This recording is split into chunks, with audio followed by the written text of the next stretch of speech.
I think. Well, for me, it comes out in 2 hours. I think. Yeah, yeah. Same here. Same here. Right. It's like this is gonna be new content for us.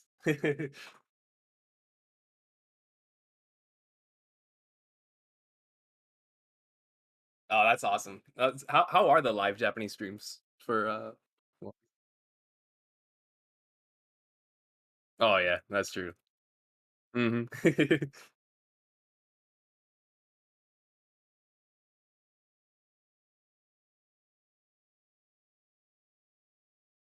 That'd be so good. Please, please let us see that.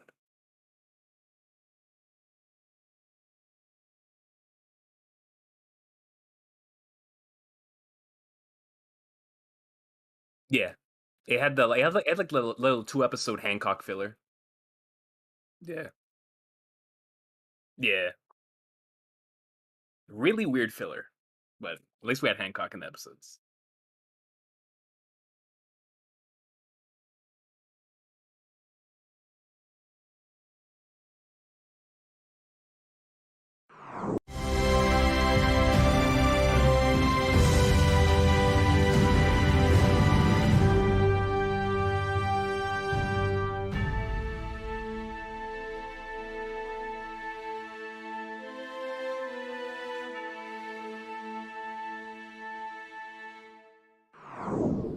Welcome, ladies and gentlemen, to episode 244 of the Red Force podcast.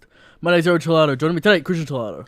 Hello. And more importantly, the GOAT. With the coat. The 3 Santa hats for Shanks. We appreciate that. King Recon is joining us today. My boys, my brothers. I've been wanting to talk to you guys ever since chapter 1054 came out and we saw this insanity. And then I wanted to talk to y'all again when 1055 came out and even more insanity happened. So I'm glad to hear here today to talk about the greatness. Recon, you know what it's like? 1054? 10, whatever it was. 1055. 1055? It's like fan fiction. Yeah, truly. It's insane. And I don't think people have... the hockey feed hasn't really sunk into the people's mind. When King of Lightning made a video breaking down the math. I mean, he's talking about the size of Australia, the hockey went across. I don't know about that. Yeah. He's calculating math awesome. about how high his initial is, etc. Yeah. But well, I'll take it. I'll take it. Yeah. I'll take the feat. The more Shanks hype, the better. We'll take it. That's right. That's right. Now, interesting show this week. Christian and I have discussed our thoughts of the final saga quite a bit. A little bit of interesting details last week with the 3 directions. King Rico, we talked about how will the Straw Hats even reach the island, or will a barrel with a firework in it stop them, or will a galleon coming out of the sky stop them? Yeah. Yeah. See, I think the people forget the little chapters on the sea, Christian. Right. It's been so long. Yeah. It's been an eternity since we have no idea where we're going. That's right. It feels good to be on the adventure again, Christian. Not even Luffy knows where he's going. No. Now, we'll talk about all this in topic of the show, the main meat of the show. We'll get Recon's thoughts about next arc, Final War. Of course. All the bits and pieces, Christian. Now, now 4 billion is an interesting topic. King Recon's not interested. He wants to see the movie first.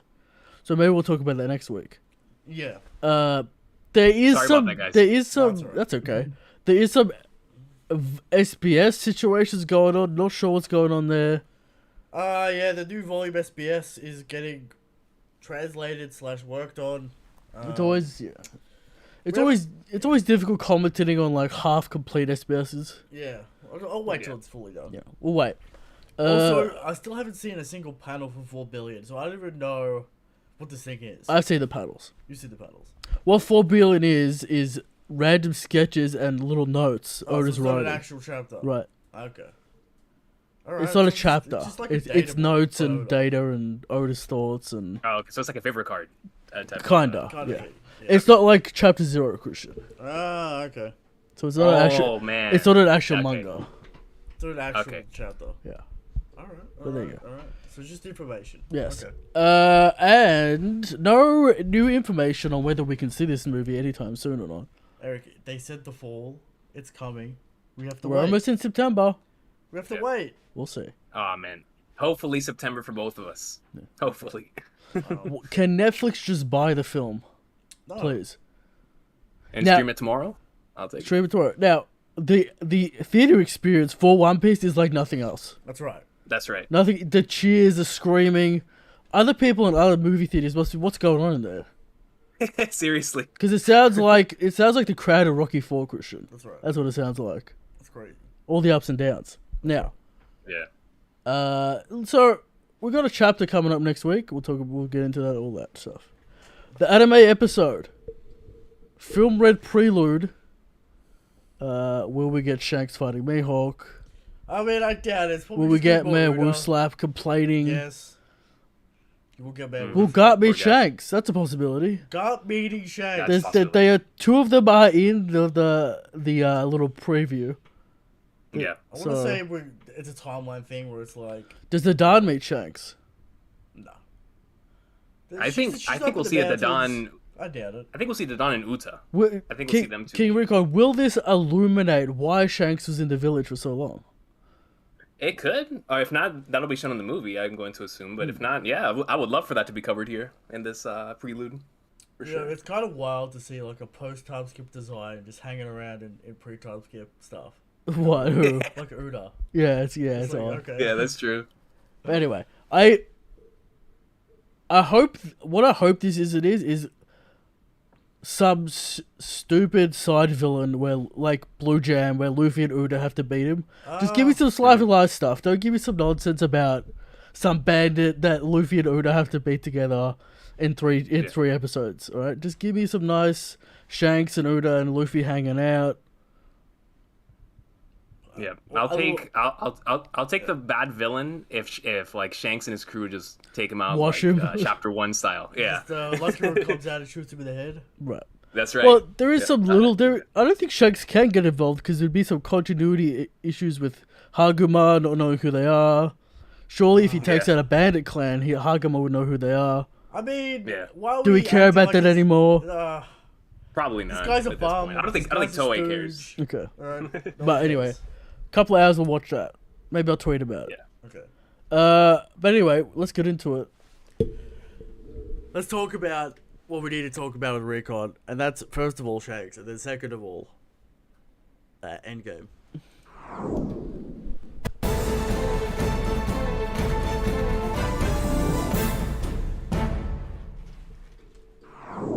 Now, Christian, first of all, if you don't know who King Recon is, first of all, what are you doing? That's true. And second of all, it's the greatest One Piece content on the internet.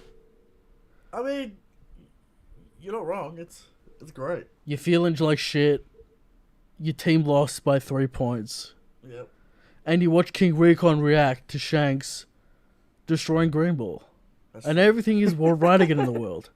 Because the hype man delivers. See, King You Recon. guys are too kind, yo. You guys are too kind. What are you gonna do when Shanks is actually in the story? I was thinking about that the other day because, this is part-time Shanks, and I feel like we're almost dying seeing this man regularly. Right. Like, what about when he's in multiple panels, actually doing stuff in this story, dialogue, actually showcasing what he can do? You know what I mean? Like, we're not gonna be able to handle such things. He went from contractor Shanks to part-time Shanks, right? And he's gearing up for full-time Shanks. Right? Full-time Shanks. Yeah, you're not ready for full-time Shanks. Well, none of us are ready for full-time Shanks. The slightest. He was here, Christian, for 2 chapters, and the internet lost it. That's true. Yeah. It's crazy. And like, whenever he showed up in the second chapter, all of us collectively were like, 2 chapters in a row? There's no way. This hasn't happened since Marineford. Like, it's been a long time since we've had Shanks 2 chapters in a row. That's true. Now, Recon, how do you feel about the hockey feat? First of all. Dude. That was... I still think that might be the crazy... Like, Kaido, for me, might have, like, the craziest durability feats I've ever seen in One Piece and Wano. But in that same type of line in regards to just... I couldn't believe what I was seeing. The same way I felt about Kaido was that Shanks feat. the fact that he stopped an admiral from moving half all the way across the country utilizing Wi-Fi hockey is one of the craziest things I've ever seen. Like, because you look up at that at that lightning shot and you're like, who in the world? Yeah. And then he's like, oh, the Red Haired Pirates are here. I was like, how can he tell that? And then we see Shanks communicating on some NL stuff.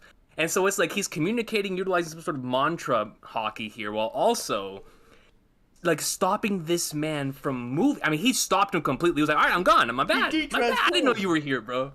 He's sweating. Now, he's sweating. I want to make a bold claim. Luffy will not reach this level of hockey. Okay. He won't. Shanks will be the pinnacle of hockey in the story. Luffy will not Luffy will not do this feat. It's too broken for the main character. This can't happen. I mean, what about epilogue when the story's over? Well, when he's an old man. Story's over. It doesn't matter. I feel like show it.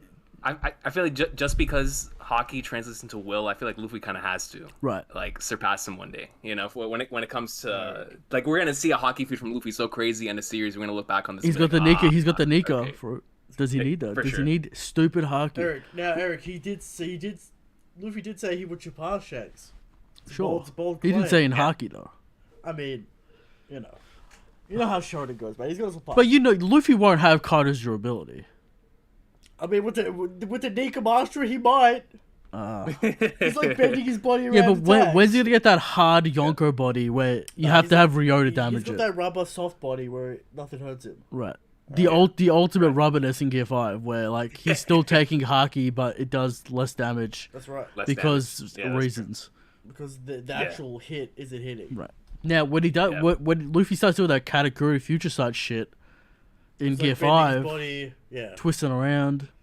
Pretty wild. Yeah, that's a good point. Like he's not going to be limited anymore. So now when somebody like swings at him, he does Future Sight. They're not hitting him. You know, unless their Future Sight is on the same level as Luffy's. Let's talk about the feat. Let's talk about the feat specifically. Shanks is doing stuff that we haven't seen before. That's right. The range in communication, talking, the lightning streak. What if you get hit by that? That's a dangerous lightning bolt, King Recon. What if you get directly hit by that? What's gonna happen? You're probably dead. What happens if you get hit by that in the chest?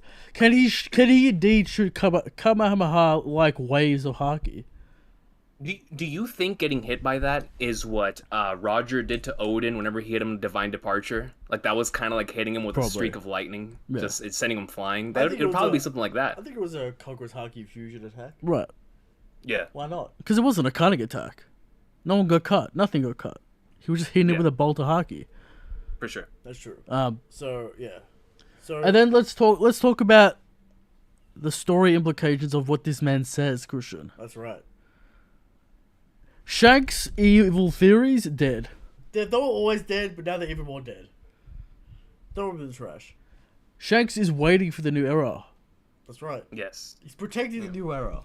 As we do, he bet his arm on the new era. Now the new era is ready. Now King Recon. Yeah. For me, in my mind, this connects all the way back to Whitebeard and Shanks. Ace is not ready yet. The new era hasn't arrived, Christian. Yeah. Is this new era indeed Joy Boy's arrival? It could be. And that could be exactly what they were talking about back in what Roger was talking about back then. So here's the thing about Joy Boy's arrival. Apparently the prophecy of Wano was incorrect. Because the borders of Wano are not open. And if Luffy is Joy Boy, he has already arrived on Wano and the borders were closed. Mm-hmm. So off the bat, the prophecy's wrong. Right. Just on basic logistics. Right? So, obviously, it was closed because of Pluton. I think we can confirm that. Yes. Alright? Yeah, that's confirmed. Yeah. So, borders were closed because of Pluton. Pluton's under Wano. We don't know what kind of condition it's in. Who knows? Who knows how? If it's ready to go, if it needs work, who knows? Alright? But, theoretically, Luffy has to return to Wano and use Pluton for the prophecy to be corrected anyway.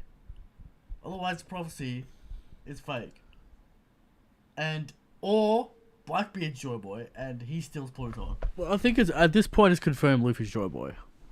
I mean, yeah, he's got his fruit and that King- kind of stuff, but King Recon, how did you feel about the Dawn, Wano's borders opening, coming later instead of at the end of Wano? Seems odd to me, but that's what Oda chose. Very odd, but it hit me whenever I saw the poster for the final saga, whenever we finished the Road to Laugh Tale, where the poster says the dawn is coming, and it opened my eyes to, like, the dawn we've been building up to the entire timescape is not the dawn of Wano and the border. Like, I thought the border was just going to open at the time, and we didn't know about Pluton. But I was like, so the dawn they're talking about is end of series dawn. So there, I was like, okay, maybe what I was thinking and what you guys were saying as well in terms of that the dawn was going to happen at the end of Wano, because I'm sure all of us thought that there was going to be that one final spread where the borders open, we say goodbye to Momo, and it was going to be super emotional. We finally see this country freed after all this time, but we didn't get that. And I'm wondering why, and of course we're not going to understand why until the series ends, but I do wonder why that was such a main topic within Wano, and we're not seeing the conclusion of it within Wano. But at the same time, we've been hearing about the dawn the entirety of the time skip. So it's like, it makes sense that we're going to see an end of series, but I'm not going to be able to fully comprehend Oda's vision until we actually see the reason why he saved it until then. And it's because it is a very, very weird way to handle it and go about it, because I felt like the entire arc was leading towards it, but it might actually mean the entire series has been leading towards it instead of just the Wano arc. So we'll have to wait and see, and to gain the full picture on that. now we have a donation from Breezy Bird. Yeah. Shout out to Weezy Bird. From Red makes more money than Film Z tomorrow. What do you think about that? Wow. There you go. The people come out for Shanks. The people They do? They come out for Shanks. This man has beaten the top 20 characters, and he's not in the story, Christian. Bro, let me tell you something. This man, every time he's shown up at any given point when he's mentioned, even I remember back whenever he was mentioned in like chapter 928 in Udon, and it was the topic of the week when they dropped the information about the Nika fruit for the first time in the Who's Who fight. Everybody was like, "Oh my God, Shanks!" It's like any mention, any type of hint, whatever, it turns the community on its head. It's just, the man has that type of drawing power. It's crazy. Recon. Now that we see Oda's somewhat intent with Shanks and what he's going to do with him, is Blackbeard killing him still on the table? Or is that was that coming off the table? How do you get killed by Blackbeard when you got this kind of haki? Seriously. How? Seriously. Like, what this did was, like, completely change the game in terms of the way that we all viewed. Because like you said, we've all been thinking about this in terms of, because even I was a part of the mindset that, post Wano, Blackbeard and Shanks meet and we see the aftermath of what happens there. But after I saw that, I was like, nah, Oda has way more plans for Shanks. Like, Shanks is a true end game individual. Like, of course he has to fight Blackbeard, but at this point, it's like, now I'm even more interested, because how do you even kill this man? I've been how saying, do you kill him? I've been there saying this for a long time, Christian. You know. I know. I want Luffy, Straw Hat Pirates, and the Red Force with the Redhead Pirates and Shanks, Christian. Alliance. The Shanks Luffy Alliance is over. The Shanks Luffy Alliance for the world. Dude, I mean, they would need to resurrect old characters in order to put up a fight against that. I think Oda wants, I really do think this, to come full circle, and we have the Rush Hour style Luffy Shanks combo. Who do they fight? Who? Blackbeard, Big Mom, Kaido, the entire Navy, all of them. Everyone. Yeah. Everyone against Luffy and Shanks. Hey, no, that'd be awesome. Because that is the pinnacle of hype. A Rocks incident with Luffy and Shanks. Yes, correct. Yeah. And think of people talking about Big Mom and Kaido combo attack, the sovereignty Christian. The Luffy. Shanks and Luffy combo attack. Well, Luffy doesn't really shoot beams. He can That's destroying punch. the planet, dude. He can punch. He can throw a punch. I don't know. Yeah, I guess. That's a Toriko, like a knocking Master Jiro level attack right there, man. Does Shanks have time knocking? He could. I'm not going to be surprised if Shanks can conquer time and stop time. Go back to, what was that game? You guys remember that game Pirate that Wars came out where 3? he said like Shanks has he has like time manipulation, time warp abilities. All Shanks does very interesting, very hype. Oda has a clear plan. This man's not going to get off-screen by Blackbeard. No, He's a main player, and he's always been a main player. that's right. For sure. Secrets of the world are held by Shanks, for sure. No doubt. Now, the way he casually says it's time to claim the One Piece. Does he know what it is? Does he know how to get it? Does he know where Raftel is? Does he know? Is he on his way to grab it? Or is Great he point. saying it's time to be a contender? I've had enough of Big Mom. I've had enough of Kaido. Alright, now it's my time. Alright? Mm-hmm. I'm actually going to do something. I think he's literally been waiting for the new era to make his move. Yeah, probably. Yeah, and he probably waiting for the moment that Luffy became a great pirate, which, going back to the the Nika fruit theories, is maybe the moment that he saw that he achieved Gear 5th and has awakened his fruit. He was like, all right, now it's time. Like it's time to move. We're going into the new era, which has been the biggest theme of the Wano Country arc. It's like the new generation's coming, the new generation's taking over, and we're seeing that here in the aftermath of the arc. So it's like now Shanks is like, okay, it's my time, and we see that he's the only one left from the original Yonko. So it's literally a new era coming in. So it's I most certainly think that's the case, that Shanks is making his move now to be a contender for the One Piece, even though of course we don't know his true motivations at this point in regards to what he's doing, why he's going about these things. But it's just so exciting, the fact that Shanks is on the move, dude. Right. Like, And I also pointed this out to Christian the other day. It's like, it's interesting because most of the other Yonko were from the Rocks era.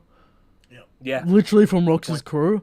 Now, two ex-Roger pirates, one ex-Whitebeard pirate, That's right. and a disciple of Shanks as well. That's right. So it's an entirely new era of pirates. So you got that middle era with Shanks and Blackbeard. Right. Then you got the new era with Luffy, Kid Law, whatever. Alright? But it's really just Luffy. All right? Now, King Recon, we are going to a new island. mm-hmm. What say you to the next island? What will it be?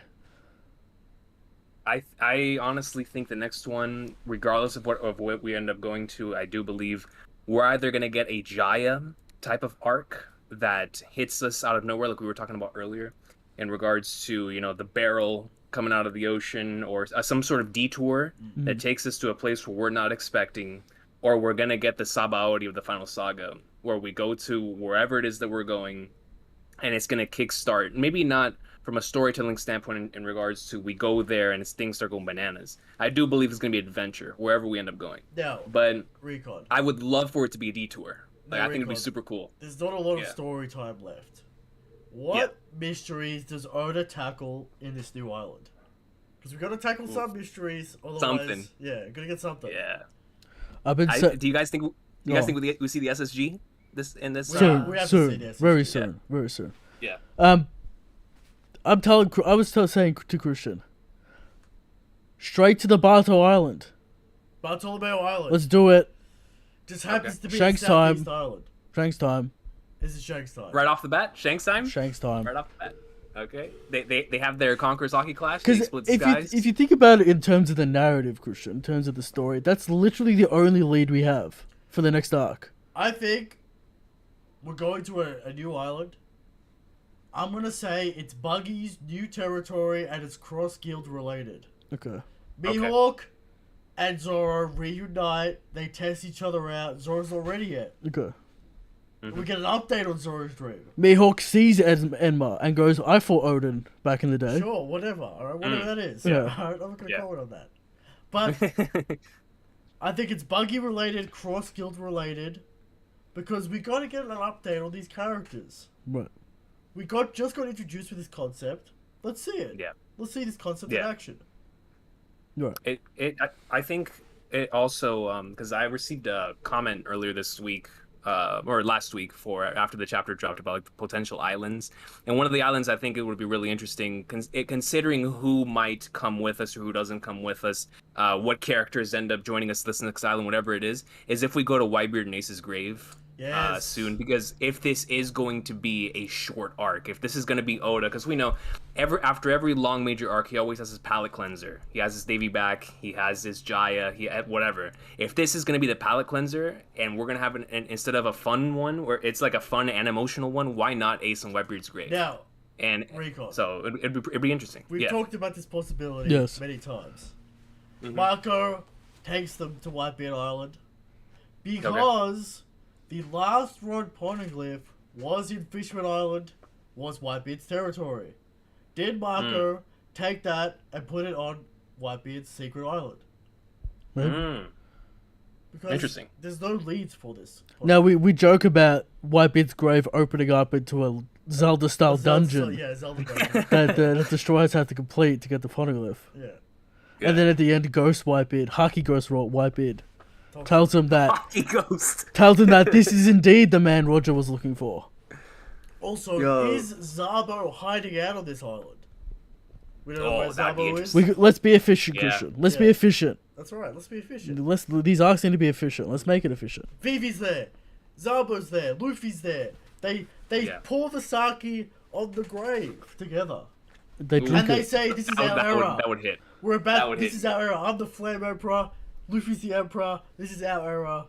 It's time. And then dragons Oh, nowhere let's to be get seen. He's nowhere to be seen, that's dragon. right. No one cares about dragon. Recon, right? how do you feel about Oda seemingly making a play that Zabo will be the king of the revolutionaries? It's super interesting, man. The fact that he's the face, once again, more new era, right? The whole new era. Even in the Revolutionary Army, it's all new era. But I do think that now that Sabo is the main player that everybody's thinking of, now Dragon can make him move because nobody's gonna be paying attention to him. So like now would be the perfect opportunity for Dragon to pull up anywhere. I've always loved the possibility of Dragon going straight up to the empty throne and talking to Imu in a personal conversation between the two.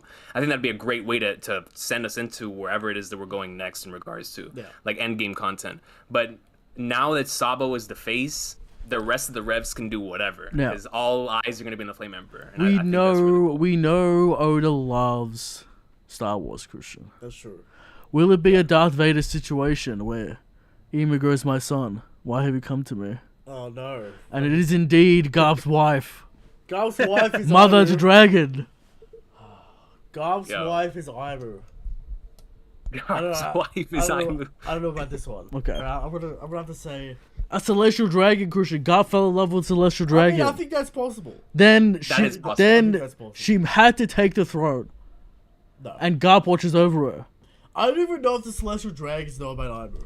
No, that's clear they don't. Yeah, so like Imu's above the Only the Celestial Gorosei should know about the Imu. And Doflamingo, apparently. Dragons. Yeah, don't forget those somehow, but When's that plot point going to come into play? there's a lot of plot points that didn't come into play. We need an update on Mingo, first of all. I need to see this man in the Read prison that laughing. newspaper, see the Nika. doubt. He's gonna have some comments on that. Oh, of He's gonna course. go Yeah, crazy. of course I got beat by Joy Boy.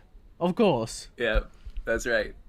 So, we see- I knew that all along. Yeah. I knew that from all the way back then. yeah, we know the Gorosei have called the Great Cleansing in the Reverie. Yes. What does this look like? Is this some sort of SSG attack on an island? Alabasta, currently without a king or a queen. Do they use this opportunity to wipe the island out? Yeah, I think it's changed throughout the eras. I think as long as they've been in charge, this great cleansing concept has existed. So I do believe that the original Buster Call in Ohara was a great cleansing, quote unquote. So if that's the case, like you said, this era's version of a great cleansing would have to be the SSG. Because there's nothing else, especially with the chaos happening around the world, that would do that much damage. I don't even think a Buster Call, with all those... The Vice Admirals are getting destroyed by, like, if someone there of any type of... Anyone has a level name, the Vice Admirals get destroyed. name, they're getting destroyed, exactly. So I feel like now, rather than a Buster Call, the SSG is going to be that thing to do the great cleansing for sure. Now, do we think the Gorosei / Imu / the Celestial Dragons have some sort of secret group that takes on the cleansing role, and they're ultra powerful when they go around taking out people? Are you talking about the Royal Guard, Christian? The Royal Guard, the secret Imu Cabal. Wow. Do these characters exist? What do we What did they call him in chapter? Let me go to the King's Guard or something. The King's Guard. But this is interesting, right? Because who pulled out this quote? I saw this quote on Twitter. Robin does call the admirals the Webcomics' greatest military power. They said that multiple times. Yeah. But the King's Guard could be some sort of roundabout way because they're not really a military power. You know, they're a guard. I feel like Oda has to make up a lot of Navy characters. I just assume that King's Guard comments as those guys in Marijoa who wear those suits. Maybe. Is that not the King's Guard? But they seem like some kind of judicial system as well to sort out Celestial Dragon issues. So yeah, that's true. So I just assumed it was the guys who wear that. It's funny how the gods even have hierarchy. Of course. Like, we knew that had to come up at some point. Right. They've got taxation. How they distributed taxation. We talk about that a lot. There's, Moss Guard attacking Charlos is going to be some sort of situation, some sort of court system. Right. There has to be something like that. But, yeah. There are so many plots this end war. Cleansings, Zabo, revolutionaries. What are Carter and Big Mom going to do as a retaliation? They're not dead. Seriously. They're not dead. Yeah. What are they planning? It's kind of cooking something. Yeah. And bro, when I saw him in the latest cover story, I was like, man, this just means we're not going to see him in the manga for a little while. Because if not, Oda wouldn't show him the cover story. So I was like, all right, now when are we going to see him and in what capacity? Are we going to see Katakuri by himself next time, or are we going to see him with Big Mom next time? Now, we have gotten something new from the latest chapter, Eric. What? Of course. The man... What is it? Scarred by flame. Who is this man? Who is this man? Who is it, man? Like, there's so many, right? There's Aokiji, of course. There are the... I saw somebody earlier this week say that it could potentially be a Rouge, which I think is very fascinating. The difference between the official and the scans kind of make that weird. Yeah. Yeah, but... Yeah, because the official says Burn Scar, right? Yeah. Burn Scar. Yeah. Now... It's a Zabo. It could be Zabo, but I don't know why he's the key to One Piece. But I don't know why Aokiji's the key to One Piece. What does he know? Well, he's an underground mastermind Christian now. Maybe he knows things. But apparently this is like some common knowledge shit. Where like everyone's supposed to know that if law you find says the nothing. Man, you win. Yeah. So is it Scopper Gabond? I was about to say that. Yeah, that's a possibility. Why can't it be the Fishman? Especially if this next arc is Sabaody again, right? For this final saga, when we meet, last time we met Rayleigh, now we meet Scopper. It makes. Do we run into Rayleigh again, or is that it? We never run into Rayleigh. I think we'll see him. Rayleigh will turn up in the final war. Everyone's in the final war. For sure. Everyone. Yeah. Right. Everyone. There are flamingos there, just commentating the whole thing. Right. He doesn't even throw a single attack. He's on the shock mark. Yeah, he's on the shock mark. He's on the shock mark. That'd be awesome. He'll basically be doing what he did in Marineford.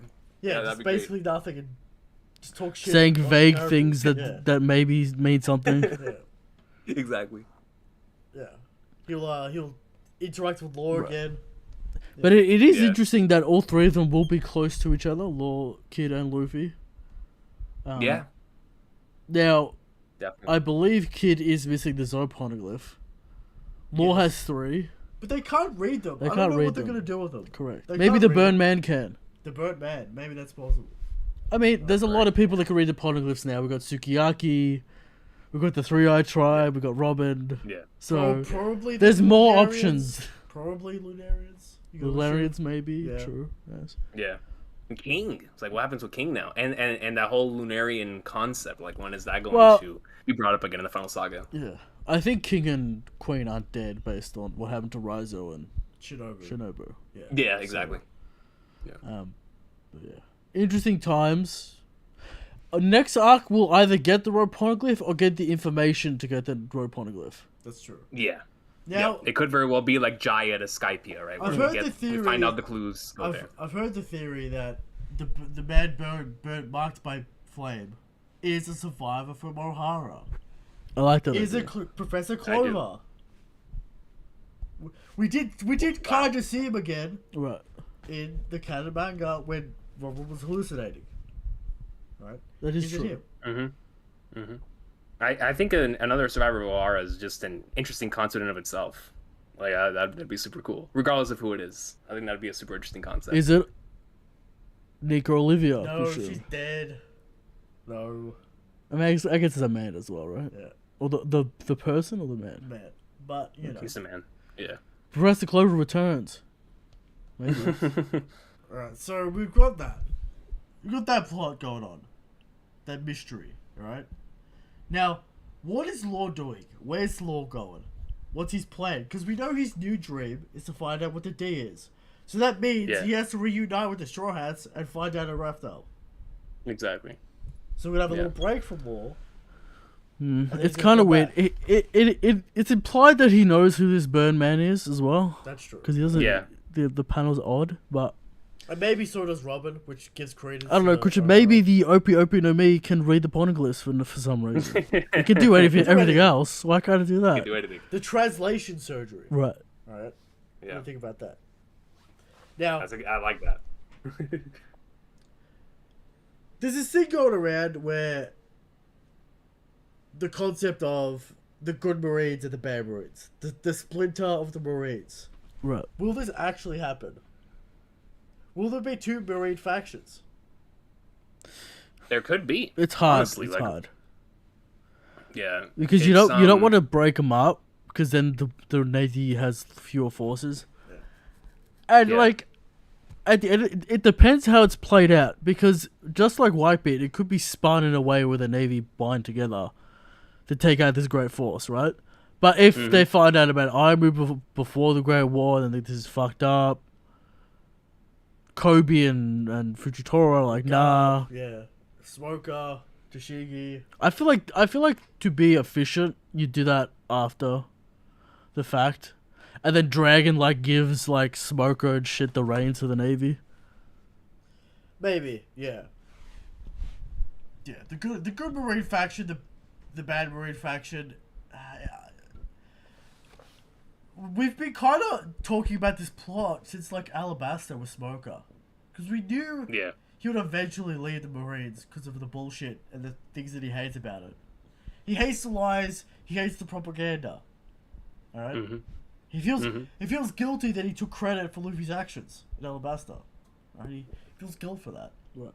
So this plot of the Marines splitting up has been kind of boiling in the background for quite some time. Yeah. So I think it's a real possibility it happens. But I do too. But it like it was stated earlier, it's just gonna be so difficult in regards to, like, we're gonna have so many factions in the final war, and then if we add this one on top of it, they're already gonna be split enough forces in and of itself, unless the battle all takes place in one place, which I don't think it will, since it's gonna take over the whole world, right? So it's gonna be battles taking place over here. So it's like, how do they have enough manpower unless the SSG truly is insane? Is that nasty? So the point is it? Yeah, you know what I mean. So like, if Recon, that's the case, then yeah, they can spare it. The name of this organization has been revealed in outside sources. I don't know if you want to know this information. Do you want to know this information? No, don't tell me. Okay. Don't tell me. Yeah, don't tell me. I'm looking at it. I appreciate you letting me know, though. Yeah. Thank you. All right. Yeah. So there's that. Of course, Vegapunk. Of course, the gigantic serum that has been a plot for a while. What's going on with that? The kids, Smoker. Yeah. We'll get a Smoker update anytime soon. What's he up to? I do think so. A Smoker finally delivered the kids. Who knows? Yeah. The Vegapunk. Yeah, potentially. do you guys think so whenever they stated that Kuma escaped, do you guys think that he's currently with the Revolutionary Army, or is he with Jewelry Bonnie, or are they all together? I think they're all together. I think that Zabo and Vivi got sent away by Kuma.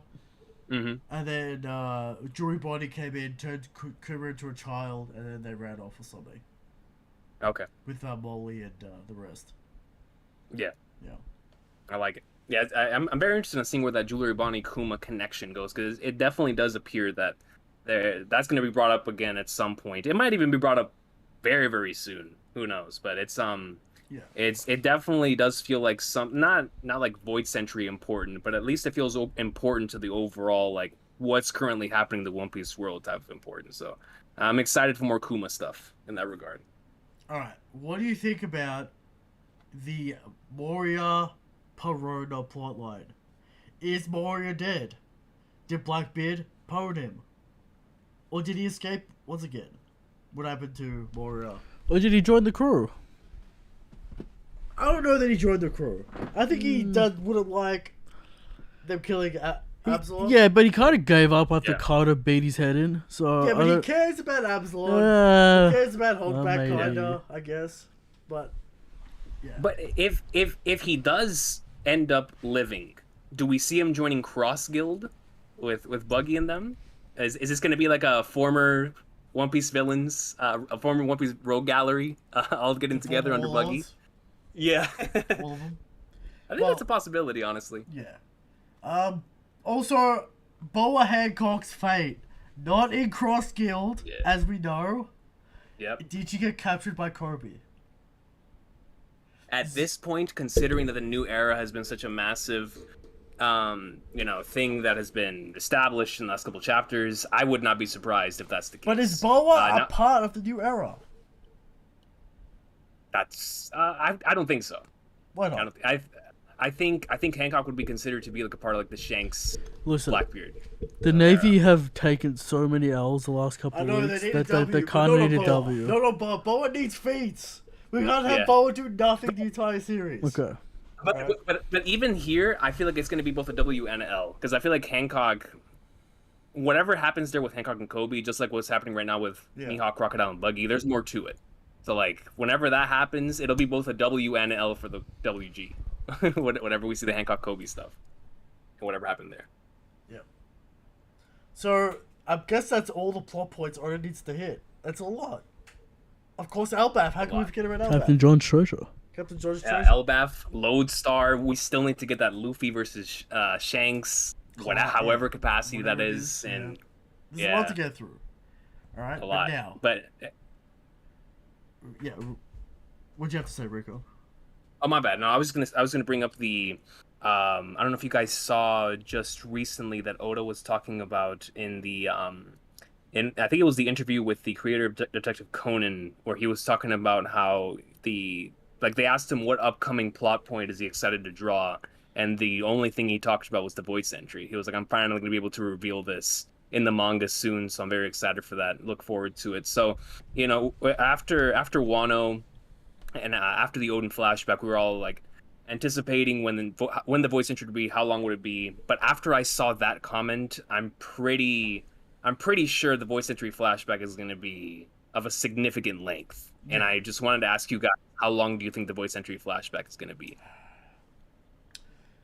I'm conflicted because I'm not sure it's going to be like a full story, kind of beat by beat arc kind of thing. How long was Oden? 10?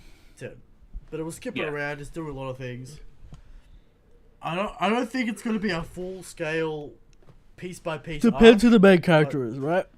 Joy Boy. Because if the main character is Joy Boy, maybe Oda can get away with being a little bit longer. Yeah. Because you have Joy Boy, his right hand man's a swordsman. Can we not do that? He's got a cook. Can we not do that? I don't want that. He's got like a pet rabbit. Yeah, sure. Yeah. It's gonna be a Lopin. It's gonna be one of the Lopin Lopins from Drum Island. Yeah. So descendant of the child Luffy saved. Or ancestor, rather. Yeah, because if it's a beat by beat arc, we have to go through Joy Boy's early life, the actual war, what Fishwood Island, how it'll be like 200 chapters. It's not possible. Yeah, for sure. So, it's gonna be the Odin flashback, I'm going to assume. Yeah, where we skip around. We're gonna be skipping around. We're gonna be seeing certain scenes. We're not gonna be seeing everything. Yeah, for sure. So we have a donation from Chris D, King Recon, 2 exclamation marks. Please preach the Wano top 1 greatness. The Wano top 1 Well, first and foremost, I greatly appreciate that. Wano for me it's so interesting, right? Because it sort of captures what makes manga so much fun for me, especially on a weekly basis, because I don't really have this experience with other mediums. Like, I enjoy stories out of every single other medium. But with manga in particular, because I'm doing this in the YouTube thing, it's very unique in regards to especially our One Piece experience. And as long as I've been caught up, I've never had more fun discussing, reading through the worst of times, through the best of times, whatever it was. Wano was just so much fun to read that it kind of brought me back to whenever I first got into all of this in the first place. And it just made it so much fun every single week. And it looks like it's just getting more and more fun. So that's why I think Wano for me really is my personal favorite in the story. Because when I look at other arcs, I feel like I see them more as all-time classics, mainly due to nostalgia, right? But they're just really well-written arcs, and a lot of them are so just... I don't know how Oda wrote them on a weekly basis. Whereas this one has so many flaws, you can tell that Oda wrote it on a weekly basis, but I feel like the peaks were so high, and those moments in the weekly experience were so legendary that it overtakes like any gripe that I have with this arc, as many as I have with the arc. Like when you think back to the Gear 5th chapter, when you think back to the Roof Piece chapters, the Odin flashback, like that's stuff I've been waiting for Legendary. my entire time as a fan. You know, like it was just so much fun to read this arc, and I think that's why Wano is my personal top one. The hype levels it reaches are out of control. For sure. Yeah. That's a great answer. Yes. Unfortunately, for us, too many flaws. I can't put a top one. No, I understand. Trust me. The highs are high, man. The highs are really high. Can't wait for They that. are. Can't wait for that Nika episode, Christian. The anime. In the anime. Oh my god. Oh yeah, Craziness. man. Hopefully It's gonna be hopefully all-time we get classic, the- iconic. Yeah. absolutely. Just something I want. Yeah. Can we tone down the flower petal effects just a little bit? Can Okay. we please tone it down a little bit? All right. I do think they'll be toned down for that one because I'm most certainly expecting Toei's best working on that episode. Ishitani, where you at? Most likely, right? It'll be Ishitani. So if that's the case, if we remember how episode 1015 was, that utilized color to its, I think, the best it's ever looked, right, in the anime. So I don't think we'll be blinded. Even as much as I love the latest episode, it definitely, you need to wear sunglasses watching that episode. Yeah. For sure. It's just like too many flower petals. Relax, all right? We know it's sakura petals. We know it's Wano. we know it's Japan. We know it's Japan. right. Relax. God Yeah. damn. Yeah. All right. With that, we're going to move into How Strong is Shanks. Of course, every week we talk about How Strong is Shanks. And we've been winning forever at this point. So we'll talk about How Strong is Shanks.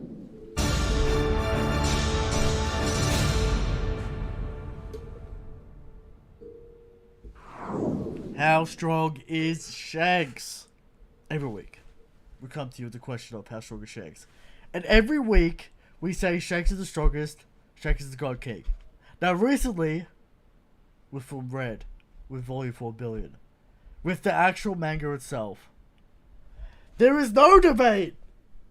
There should be no debate, but people still are talking. Recon, we've talked about retiring this segment for the last 3 weeks because it's over. Because we It won. is over. We won with the Kaido top 5. Right. We won with the Kaido top 5. Everyone Everyone contested it. They said Cap. Yeah. Kaido never fought Mihawk. Kaido never fought Al-Qaeda. And then we go to the end of Wano and we see Shanks in action. And it's beyond your wildest imagination. It's like I Seriously. wrote it on this segment. Right. Alright? It's like, even before that, remember when Kaido told Luffy that hockey overall? When I saw that, I was like, "Oh, that's the confirmation right there, man! Like, that's all we need to hear." Shanks is the strongest and Shanks is the God King. And every week we have to bring evidence to the table. Because unfortunately, somehow, some way, there are still people out there that don't put him top 1. So, I don't understand it. Foolish. Alright? And this week's evidence is Shanks is so strong. His monkey monster is the world's strongest creature. That's correct. As he is confirmed as a redhead pirate commander. An Confirmed. executive, for sure. Confirmed by Oda himself. Right. Commander. A monkey. Not even a mink. No, a monkey. just a straight up monkey. Right. Dude. Better than He's too Mihawk's nasty. monkey. He's destroying Raskina. Right. He's going around just ponying all those animals, alright? He's destroying the Sea Kings. He is the world's strongest creature. Okay. Right? And that's on Shanks' crew. There you go. There you go. Shanks is the strongest. Shanks is the God King. Alright? Now moving on to topic of the show. Just acknowledging Luffy's journey over this vast series of 1,000+ chapters, Eric.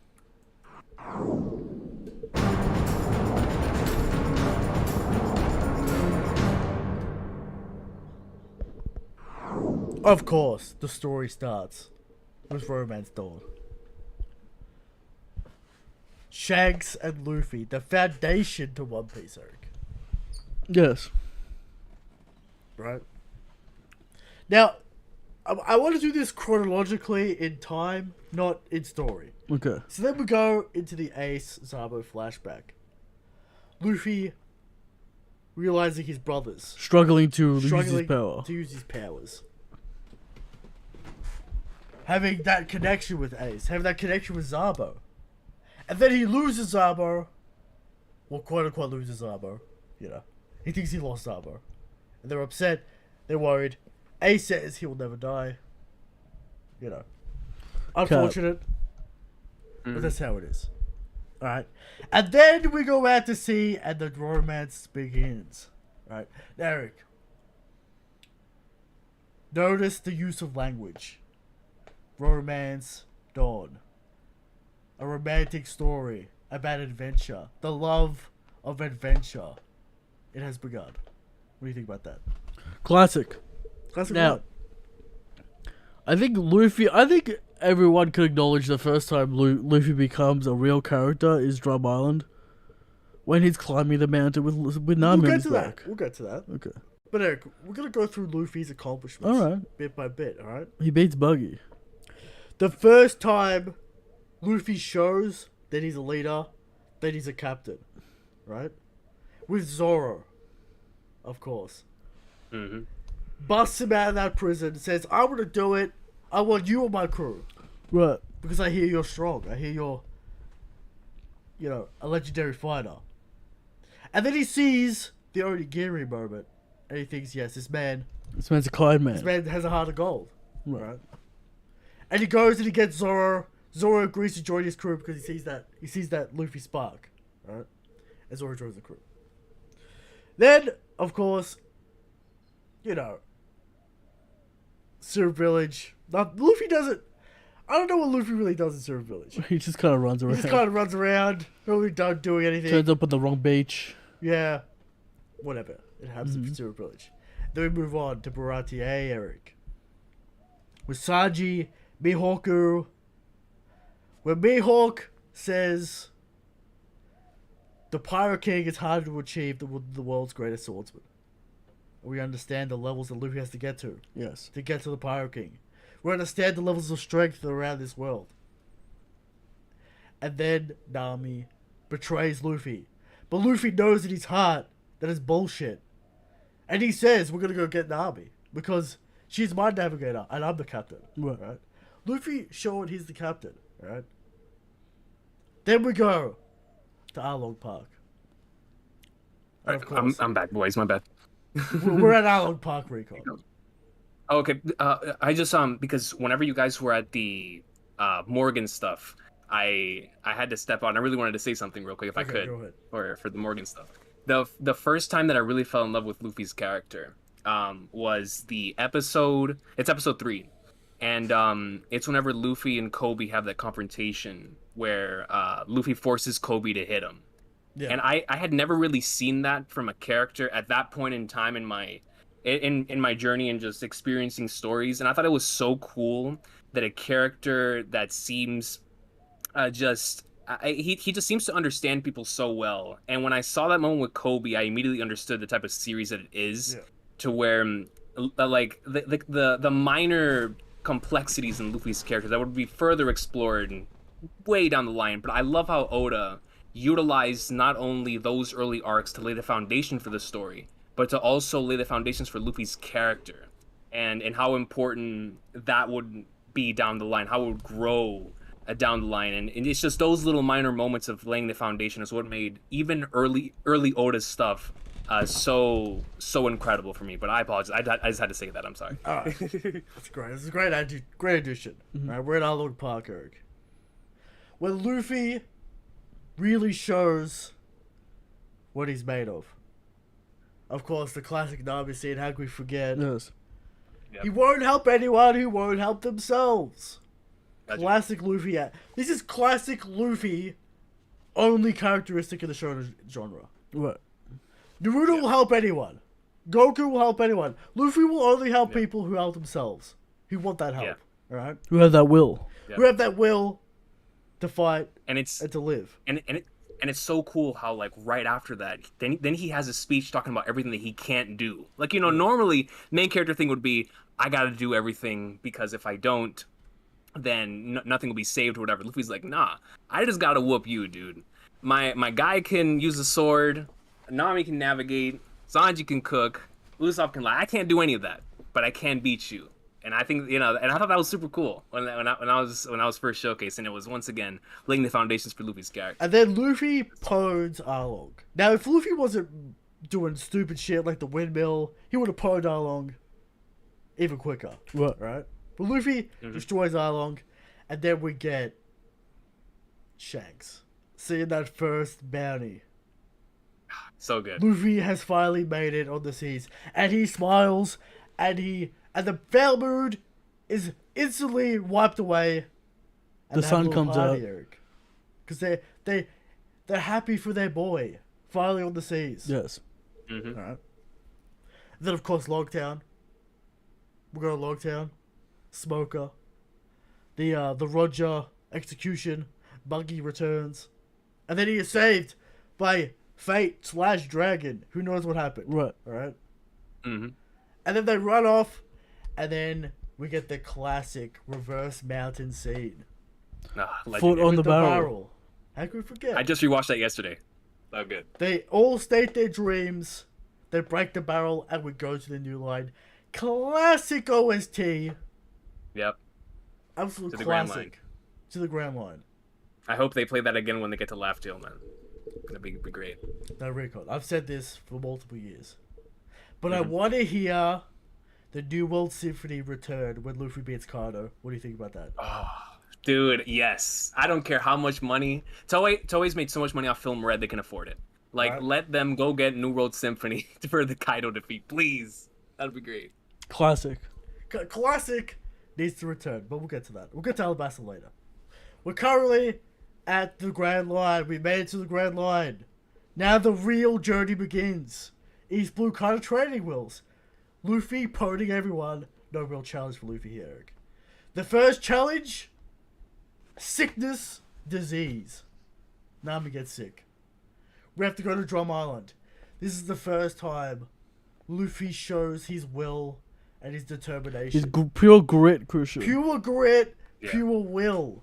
By climbing up Phenomenal that character mountain arc with for Luffy. Nami. Right? Yeah. Showing So good. his true nature as a captain. Yeah. Where he will go, what he will do for his crew. Yes. Go. One of the GOAT moments of the series. Yeah. So good. And then how that's followed by him, the true essence of a pirate. Like, you can't destroy this flag. You're too weak to destroy this flag. Yeah. And it's like that arc has so many amazing Luffy moments. Then we go to Alabasta. The first real combat challenge for Luffy. He gets defeated. We see Luffy get defeated the first time. Right. In actual... Yeah. not Real meme- terms. Yeah. No meme terms. Yeah. Alright? Get defeated. We see what Luffy does when he gets defeated. He comes back. He comes back with a plan. He comes back stronger. It's really And a he gets it done. it's really a master play of Oda slowly adding layers on top of this character, Krishna. That's right. Yeah. Subtly. Agreed. We also have the legendary Vivi Luffy conversation. Right. You can't do this peacefully.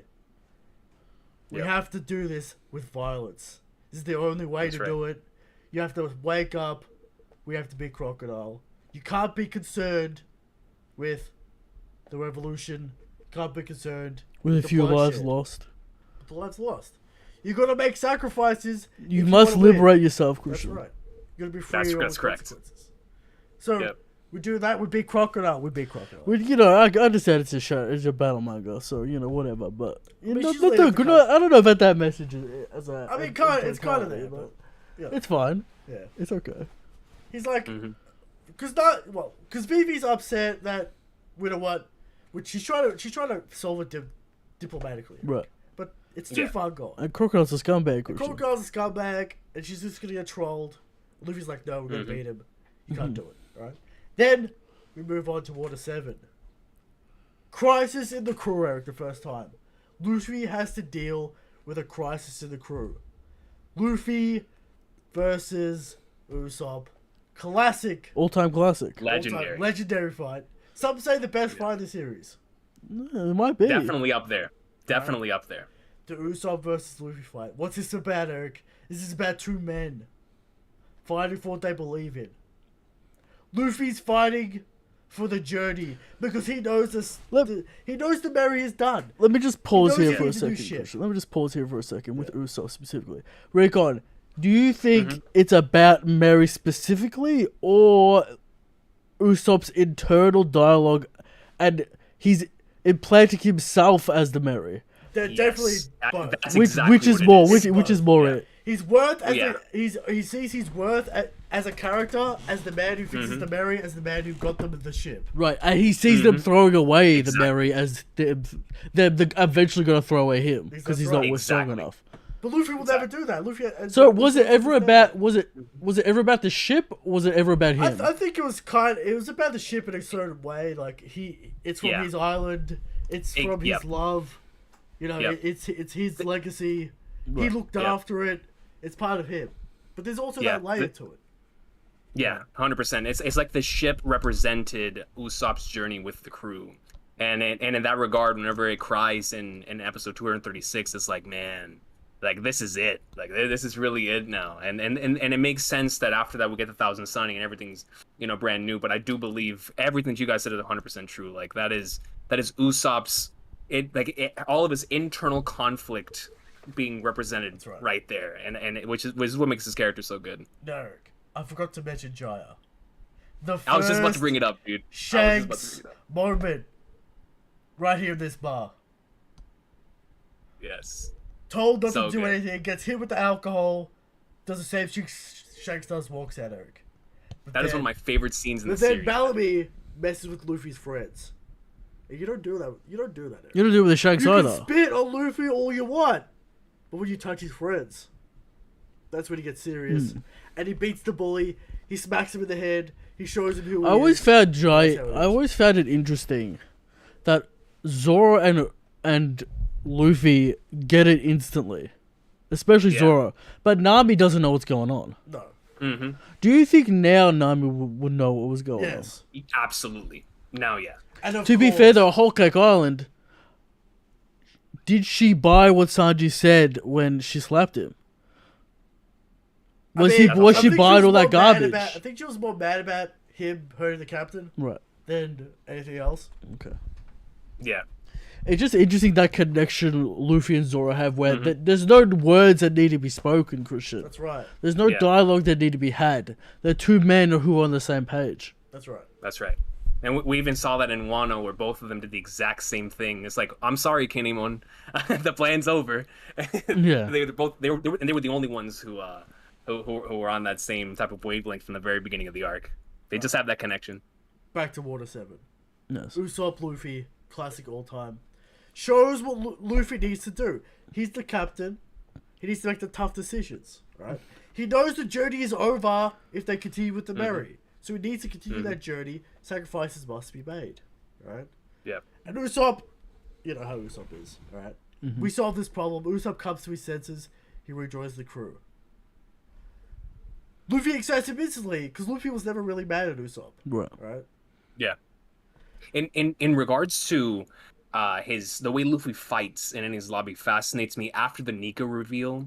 In regards to it really made me realize how Luffy, we go back to the pinwheel in Arlong Park. Every single time he's always done a move. Even his Gomu Gomu no pistol is inspired by Shanks. So every attack he's ever had was inspired by somebody else. And going back to the Nika thing, it just makes me believe that no one else could use that fruit in the same way Luffy does, because he's genuinely inspired by everything, to the point to where he created Gear Second because he saw them utilizing their techniques, the CP9 using their techniques, and that's how he was able to do Soto as well. And it's so interesting how that was consistent throughout the series to the point to when we got Gear 5th, it was like, okay, of course. How could it not be this? No, and Recon. I think that's super interesting. In the Void Century flashback, we're gonna see Joy Boy. We're gonna see him with the fruit. Does he use his fruit differently? Does he have his own techniques? Yeah, I do think so. Unless Oda's gonna do the classic, these two characters were very alike, then we'll probably see them doing the exact same thing. He shouldn't have Gear 2 for. Oh, he might have Gear 2 agreed. and 3, but I don't know about 3's 4. easy. Yeah. Three's obvious, but he shouldn't have 2 and 4. I was about because Gear 2 and 4 specifically for Luffy's journey. Luffy's thing. Okay. So that's aside. Then we go to Andy's lobby, Eric. Of course, Robin gets captured. Robin gives herself up, kind of. All right. Luffy not buying it again. Luffy not buying it again. He knows Robin. He knows what she's about. He goes and declares war on the world through his crew. Right. The will of the Pirate King is shown yet again. He doesn't take no for an answer. He does what Robin is too scared to do, Christian, which is right. declare war on the world. That's right. How can they fight the world, Eric? They're a mere pirate crew. Right.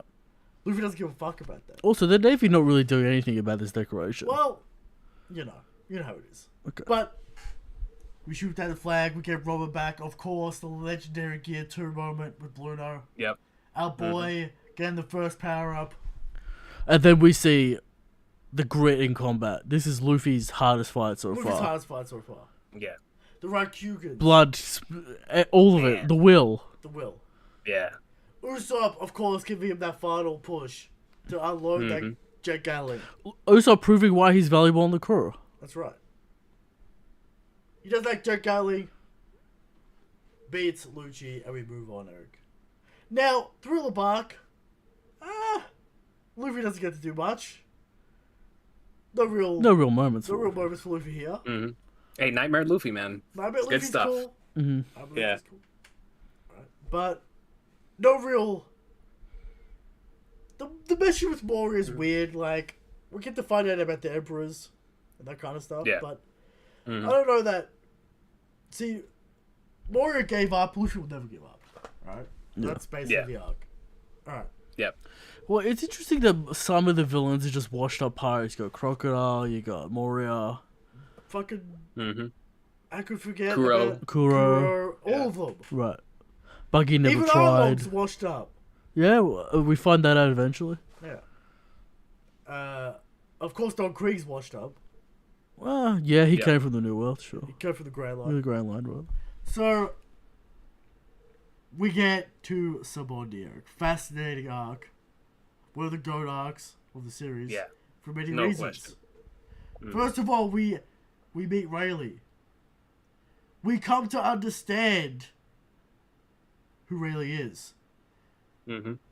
Luffy rejects the information about how to become Pirate King because he just doesn't want to become Pirate King. He wants the journey. He wants to do it on his own. He wants the experience, Eric. He doesn't want to know what the One Piece is. He'll find out when he achieves it because he's all about the journey. That's right. He's all about the romance of the adventure, the freedom of the adventure, Eric. He doesn't want to know. One of the great all-time Luffy moments right there.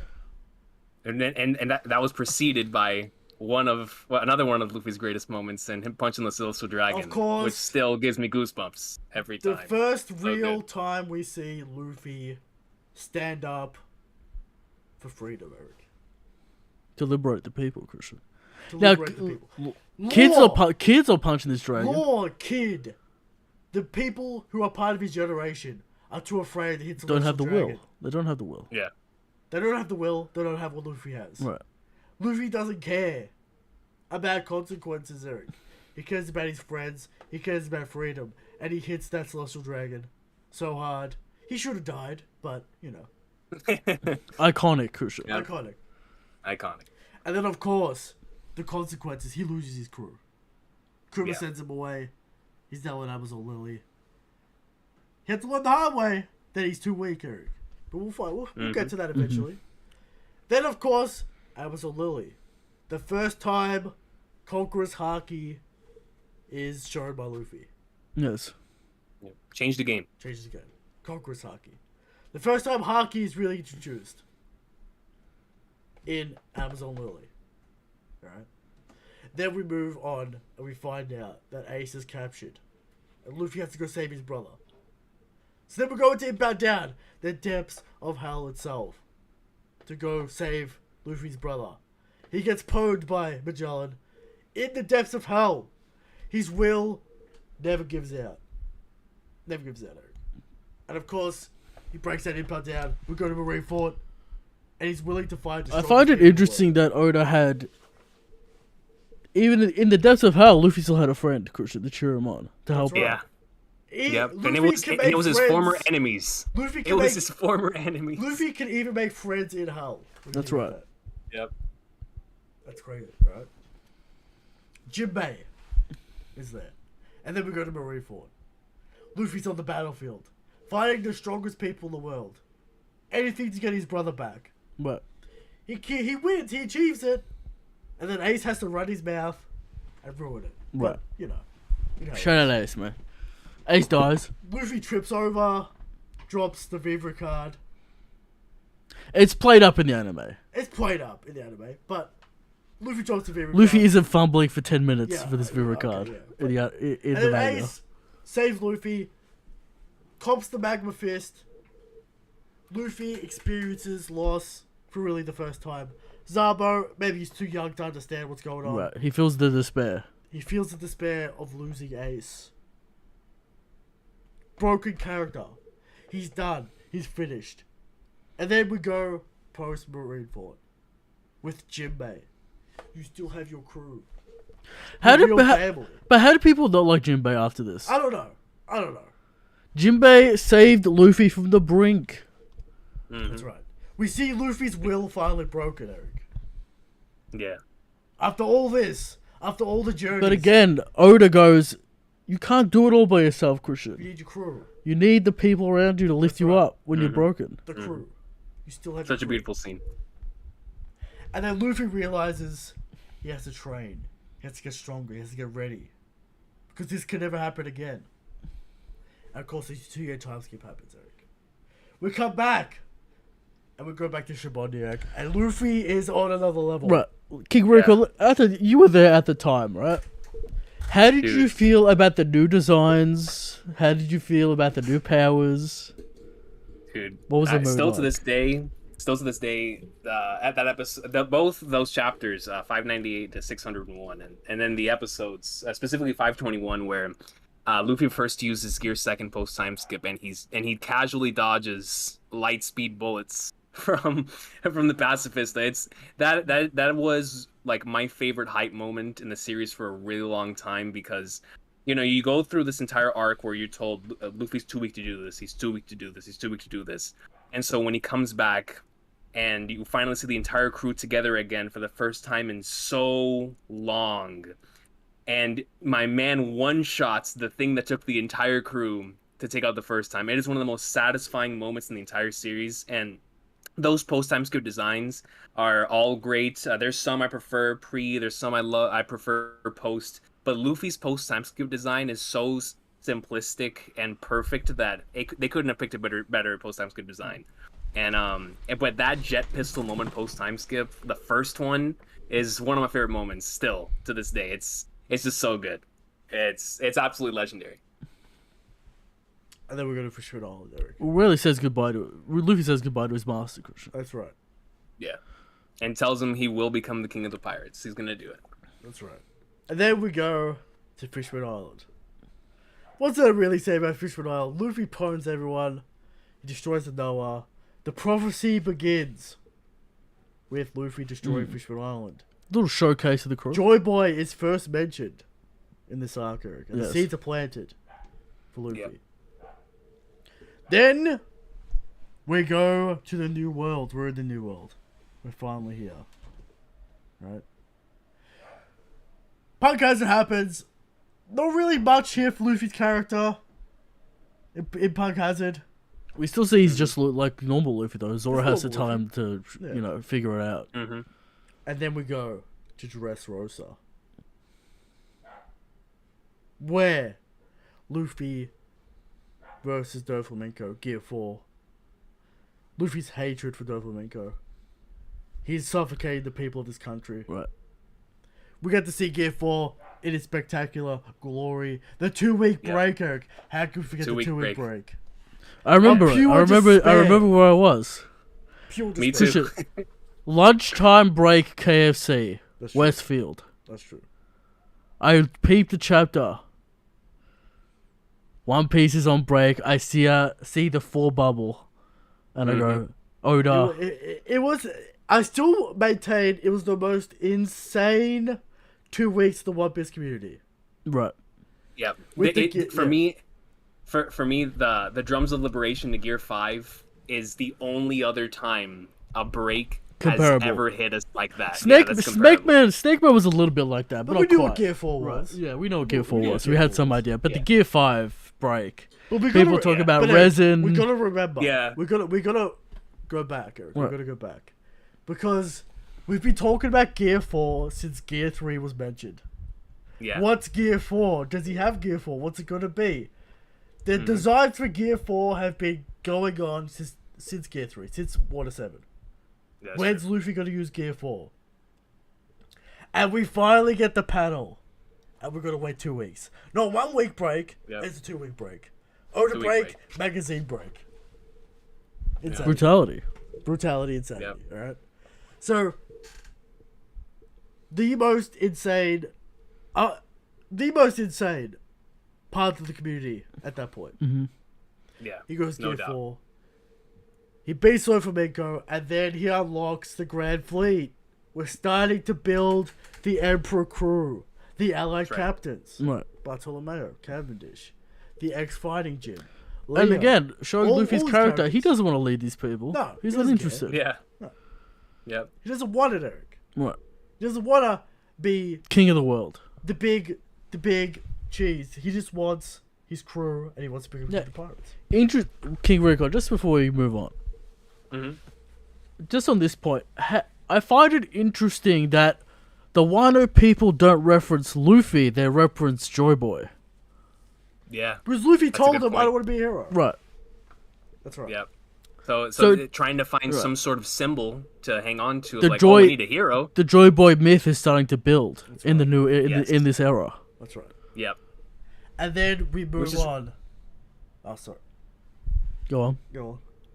Oh no, I'm sorry. Go ahead. I was gonna say which is very like you guys said, reminiscent to the fact that the entire series, especially post time skip, Luffy's been saying, I don't want to be acknowledged as a hero, you know, and so now there's gonna be this symbol where Luffy doesn't, oh, that Joy Boy guy, sure, he gets all the credit. I don't. Much care. like the I'm Batman. I'm only here creature. lurking. That's right. Much like the Batman. Joy Boy's just a symbol. Yeah, that's right. So then we move on to Zoro, Eric. We get to find out about the lore of One Piece. The borrowed poneglyphs, how we get to One Piece, how we get to the Pirate King. Okay. Luffy understands this. He knows what he has to do. And of course, Sanji goes missing, Eric. And this kicks off Whole Cake Island. Right. Luffy goes after Sanji. He's not gonna let his crew be disbanded by this bullshit by Big Mom. Right. He goes here, beats Cracker. He goes and confronts Sanji, and Sanji says, "I don't want your help.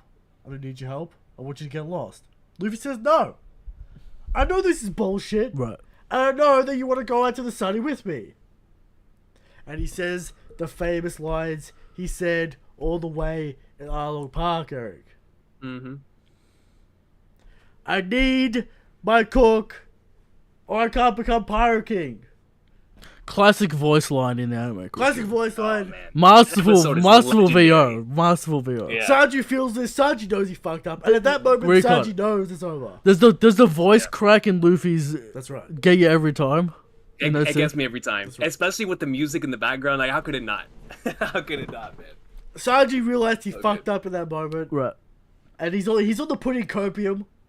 And that gets Little blown bit, up. you sure? But Sanji eventually comes back to the crew. Tell me what you really feel. That's right. Yep. Sanji gives all these rationalizations, all the things he needs to do. And Luffy says, "Just tell me what you need to do. Tell me the truth. I don't give a fuck. Tell me what has to happen. Because I'll make it happen. And he makes it happen. Of course, Katakuri. The battle between men. Right. He shows Katakuri the way of freedom, Christian. That's right. The way of releasing the burden from his The back. way of being one's true self. And how much freedom and power that comes from that. Was Katakuri wearing his staff in the cover story recently? Yes. That's interesting. Well, I think he was. Hold on, let me actually look back at it. he was. Yeah. So, Yep. the value of being one's true self. Right. Luffy unlocks the future side Ghost Snake Man. We are now getting to Luffy brokenness. He beat the first commander. Luffy's starting to get crazy. Alright? But not too crazy yet. Not too crazy yet. That comes in Wano. Right. Yeah. Luffy comes into Wano with all the bravado in the world. He's ready. He's ready for the Yep. smoke. The Fifth community Emperor. thought he might be ready for Kaido. Maybe. Yeah. Wano shows up, quote unquote, kills his crew. Okay. Yep. Luffy gets mad. He goes and fights Kaido. He gets absolutely one shot. He gets pwned. Alright? It's over. I remember I was here for that very. You guys remember that? We were here for that very episode that week. The where coach- Luffy came down Yeah. to punch Kaido on his head, and the whole community was losing it. Like, what? He's doing damage, and we were on this podcast. Like, I don't know, man. It looks like Kaido's about to come back next week, and And then he destroyed him. Yeah. And he destroyed him. Thunderbagua. Got him. One of the great moves. One of the great Christian. moves. Thunderbagua. Thunderbagua. Oh, yeah. Iconic. So Alright? good. Luffy down and out, gets pwned, gets put in prison. And the hilarious thing is, they think they can break Luffy's will. Stupid. You can't break Luffy's will. Especially after the Ace moment. You can't break Luffy's will. Unbreakable. That's right. Mm-hmm. And he says in Onigashima, I've always been free. Now some people don't understand what this means. Right. Such a good line. He will always... His will never be broken. That's what that means. Right.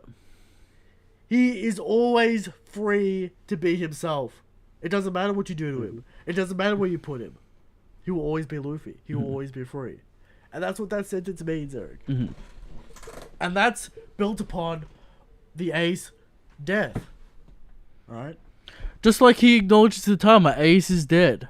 That's right. Yeah. Plainly. He's moving past Simply. it. He's moving past it. Mm-hmm. Now, we didn't mention the Zabo moment, because I'm like, you know, He's happy. he's happy to see Zabo, but, you know, what More will come with Zabo. will come with Zabo? Absolutely. Like, Now, let me ask you guys a dark question and an interesting question. Let's say Zoro dies, Sanji dies. Does Luffy continue the journey, yes. or is he too distraught? No, he continues his journey. What if his crew think- What if his crew collapses? What happens? Yeah, that's very interesting, right? Like, I do believe if Zoro or Sanji, especially one of like the East Blue Five, if one of them, if it's just one, if one of them die, I do believe that Luffy does take like some time to grieve. I do, and of course the journey will continue, but I think there, hypothetically speaking, he would most certainly not continue immediately. Okay. Like those would hit. Like those would really, really hurt, especially if it was somebody like Zoro or Sanji. I mean, any of them would hurt, but especially somebody like a Zoro or a Nami or one of those characters, like that one would really get him, I believe. So the man's will is truly unbreakable. It's Yeah. truly unbreakable at this point. And then we go into the training. Rio, Haki. We're learning what it is. We learn that Luffy's a Haki genius, alright? Already kind of working at Rio. Working out how to beat Kaido. Trained get by the past those great man, scales. though. Trained by the great man.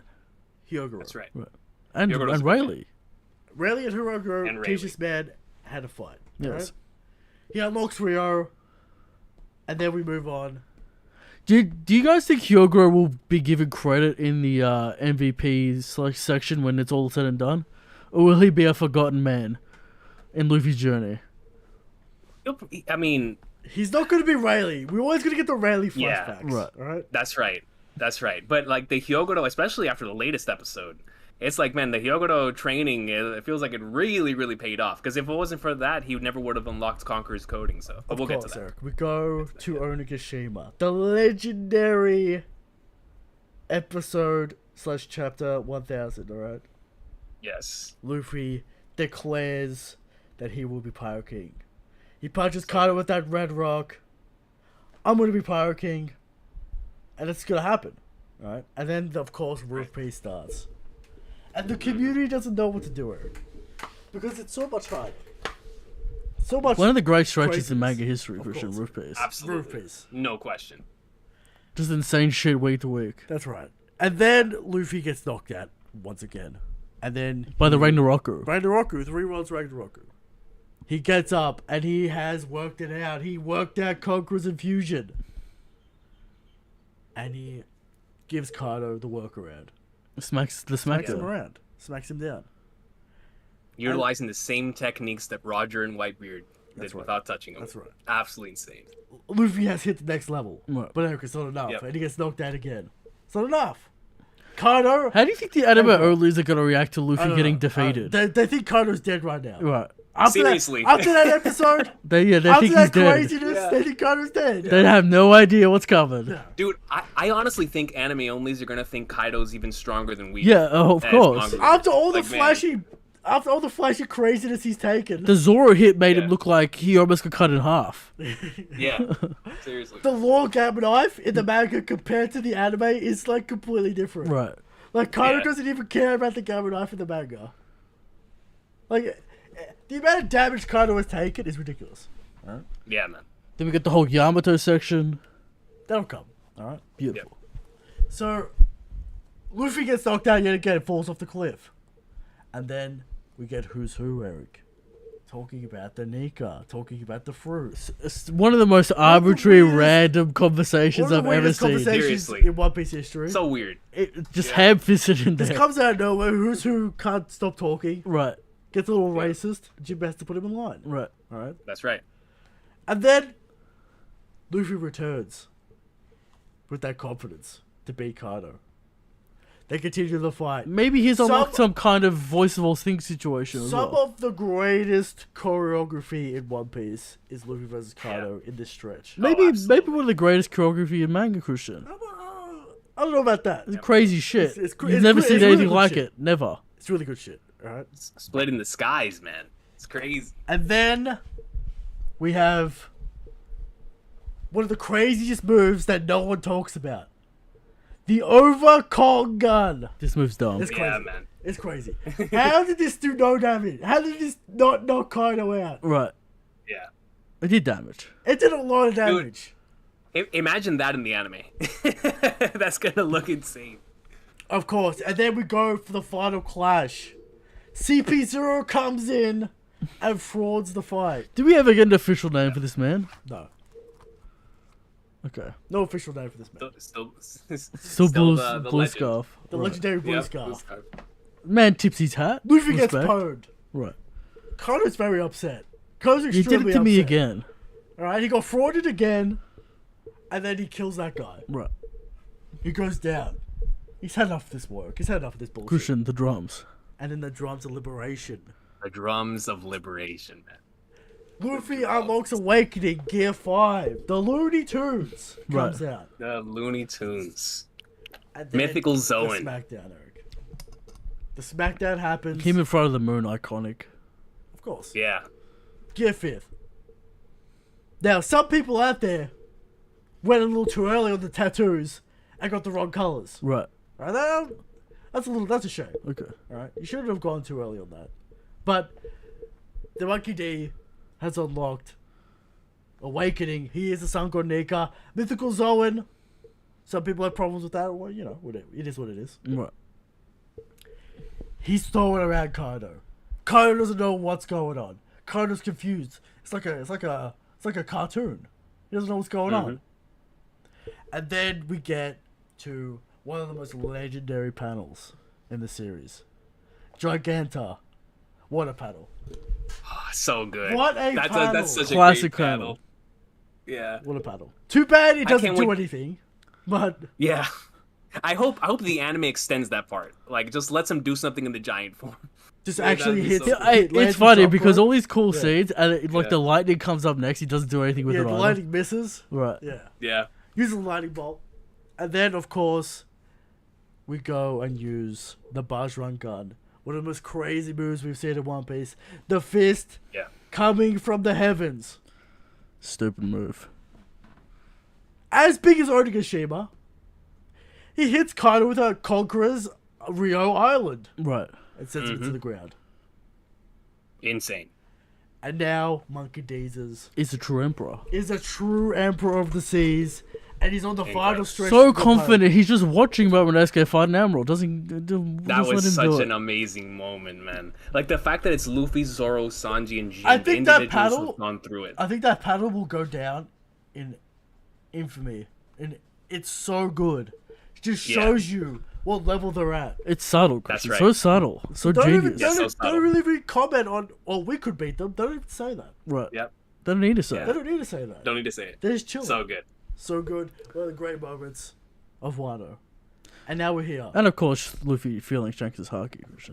And Shanks has acknowledged Luffy as a great pirate. Right. And we're Yes. almost there. We're almost at the Pirate King.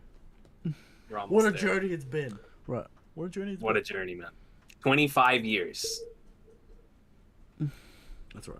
And that's Luffy's journey. I think Luffy's got to be like one of the most. Oda does a good job with characters, like, because some people say Oda does simple characters for no growth, right? But the level on which he's operating on Luffy, It's subtle. it's so It's subtle, Yeah. and every layer is there Yeah. for this man. That's right. Yeah. It really does feel like when the series comes to a close, there'll be a lot of characters, obviously, that we're going to look back on and be like, wow, those were great characters. But I think Luffy was truly the perfect protagonist for the series, where the moment that the series ends, we're like, man, like, not only was this a fantastic journey, but what a fantastic character and an individual who truly represented and embodied the themes of this series. From the very beginning until whenever we see him achieve his dream, which is why I think no matter what happens from here until Laugh Till, when they state Luffy's Pirate King, regardless of how anybody may feel about the Gear 5th reveal or any of that stuff, when that happens, it's gonna hit us because we've been on this journey. We've seen what this man has done to just the most insane lengths to finally achieve, and we don't even know his true dream yet, right? But besides that, like the Pirate King stuff is just like that's gonna hit hard. That's gonna hit so hard, man. Now, this topic of the show is over. Now let's get into a little bit of power scaling with a segment called the Thunderdome.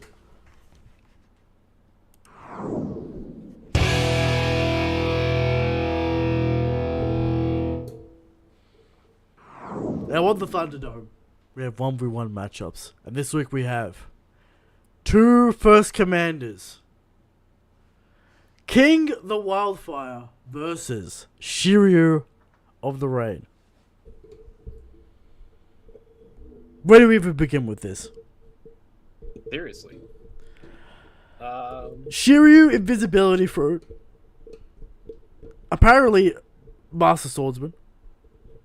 Alright. We know Zoro's gonna fight him. Do you think the laws of Shonen apply to this character? Is he stronger than King? I think he's gonna have to be, just based on the fact that he hasn't fought him yet. You know, like Zoro post King fight. Zoro needed to fight King in order to fight Shiryu and everybody else that he's gonna fight. But before Now, that. So do I we feel like- think King was about armored haki / conqueror's haki? And do we think Shiryu is going to be about that future sight and that observation haki for Zoro? Because of that invisibility fruit.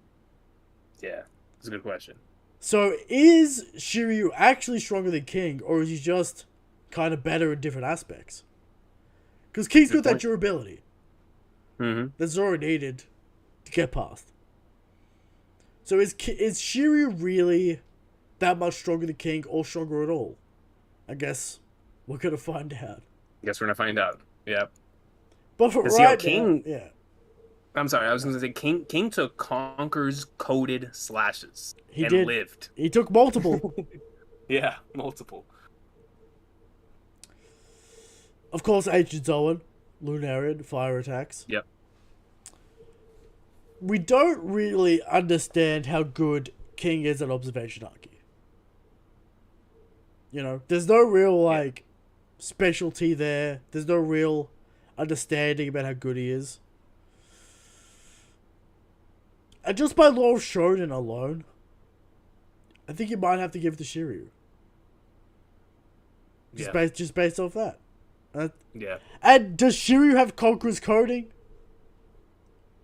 I feel like he might have to at this point. You know, like I don't know. That's actually a good question. Like, are we gonna see anybody in Blackbeard's crew with Conqueror's coding?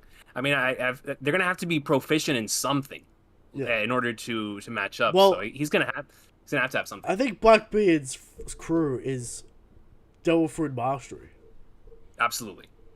So, does Shiryu have Conqueror's coding at all, or is his invisibility the whole fight? Yeah, and Zoro's gonna need to learn to cut nothing once more.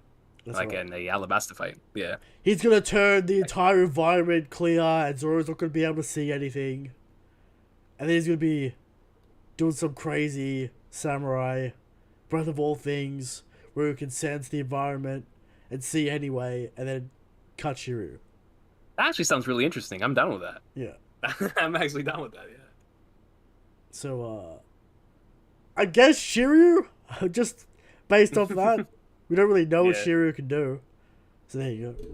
Now, we're going to move on to questions from the audience. We got a few questions for the audience.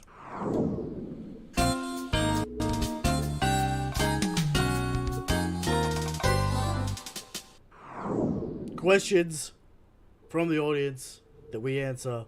First one comes in from Dart. When's the To Your Eternity Chapter 1 review? This man always asks us for this. Do you know what this series is? Are you aware of this series? Yeah. It's I haven't watched it, but I know that the Utada Hikaru, the individual who sings the Kingdom Hearts openings, she also sings the opening for To Your Eternity. Apparently I haven't watched it, but apparently it's a really emotional series. I know it has an anime, but I've never seen it. I don't even know what it's about. I just know that about it. Also, any tips for people playing One Piece Treasure Cruise?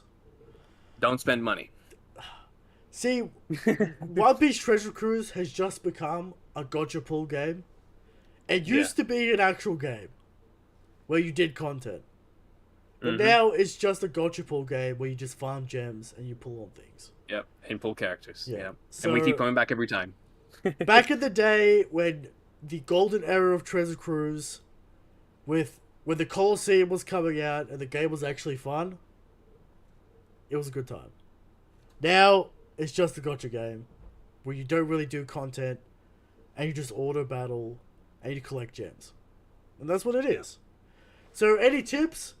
Log in, get the gems, log out. Pull when you want a character.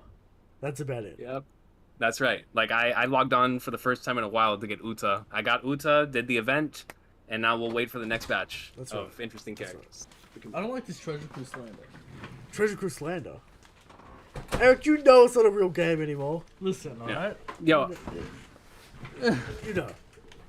What are you going to say? Hey, I love the game, but there's no question that it's definitely the game. It's definitely different. The game used to be higher level when you didn't need the newest batch to do the new content. That's right, Colosseum Day. Yes. Right, but I will say, you gotta pull that Uta, you gotta pull that Film Red Shanks. It's just a gotcha That's right. game. You gotta pull. I'm waiting for the Nika. It's basically a slot machine at this point. Kinda, but you can still play the game, Christian. Yeah.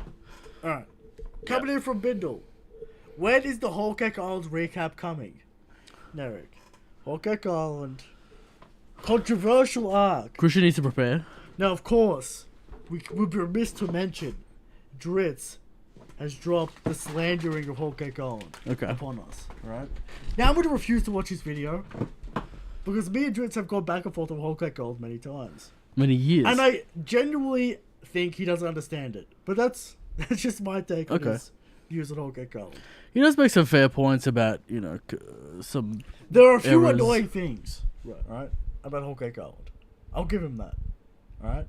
But it's a long arc. It's a complicated arc. Many things are going on.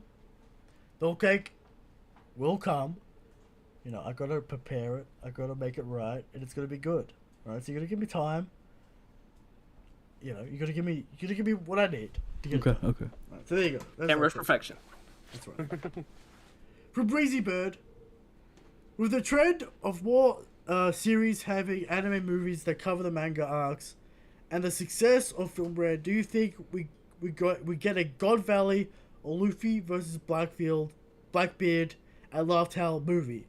And how would you feel about it if it happened? I doubt it. Maybe after the fact. A final arc movie.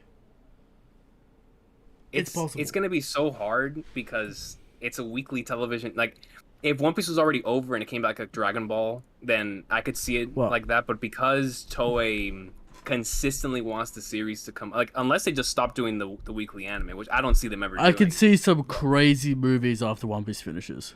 Oh, for sure. Like the rematch with Kid, or whatever, you know, or shit like that, or like Roger's past and it's a movie, or Shanks' past. Shanks collecting his crew. But I most certainly think Weezy Bird brings up a great point, because when we look at the recent films, like Mugen Train, JJK Zero, Gintama the Final, Ava 4.0, the recent One Piece movie, it's like all of these things have some sort of canonical elements to them, and that's what's bringing people to watch the movies. And they're all smashing the box office. All of them. Right. It's crazy. So there's an appetite for them. There's a market for them. Exactly. Yeah. Yeah.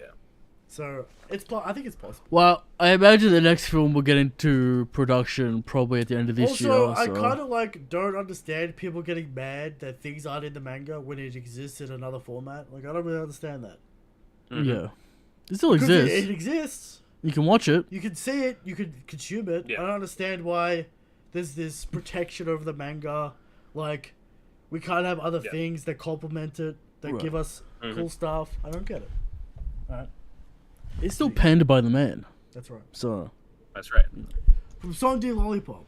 Is Zabo still stronger than Luffy? No. Luffy surpassed Zabo. There's no... That's for sure. It's hard, but probably... You know, I would say yes. After what I just saw him do against Kaido, I'd probably say Luffy's top 10, no doubt. Luffy's top 10, no doubt.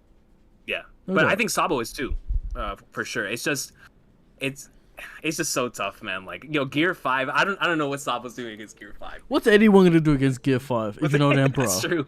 The 1-2 punch, Eric, of Blackbeard. That's it. Literally, that's it. Yeah.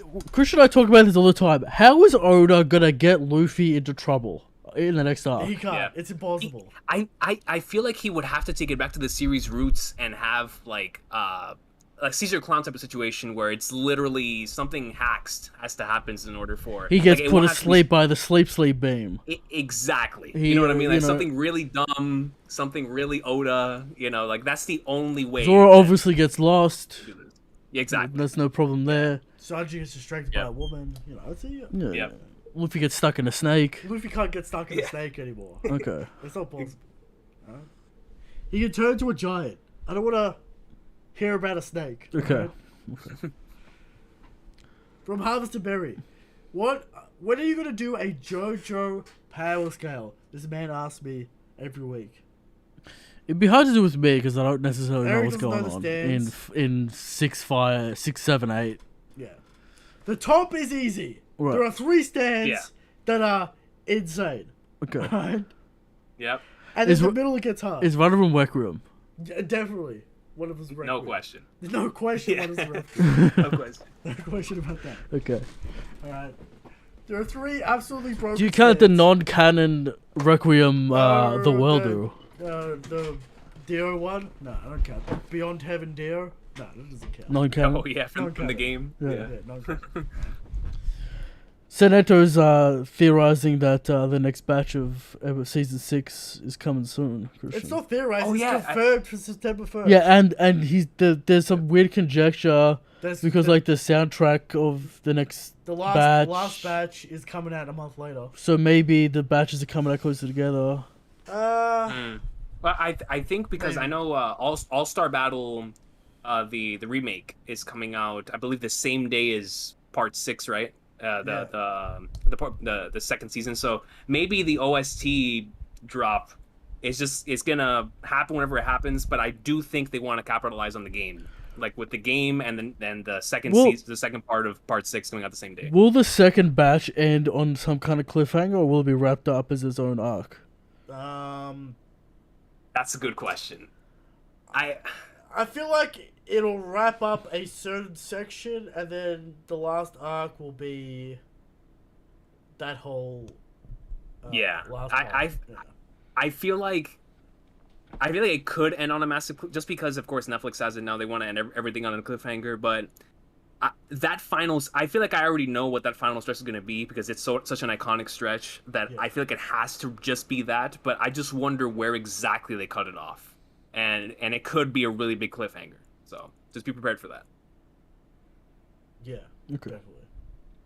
So get ready for JoJo Part 6. It's coming back in what, 16 days? Yeah, It's coming back. there. All right, and hopefully it lasts more than 2 days.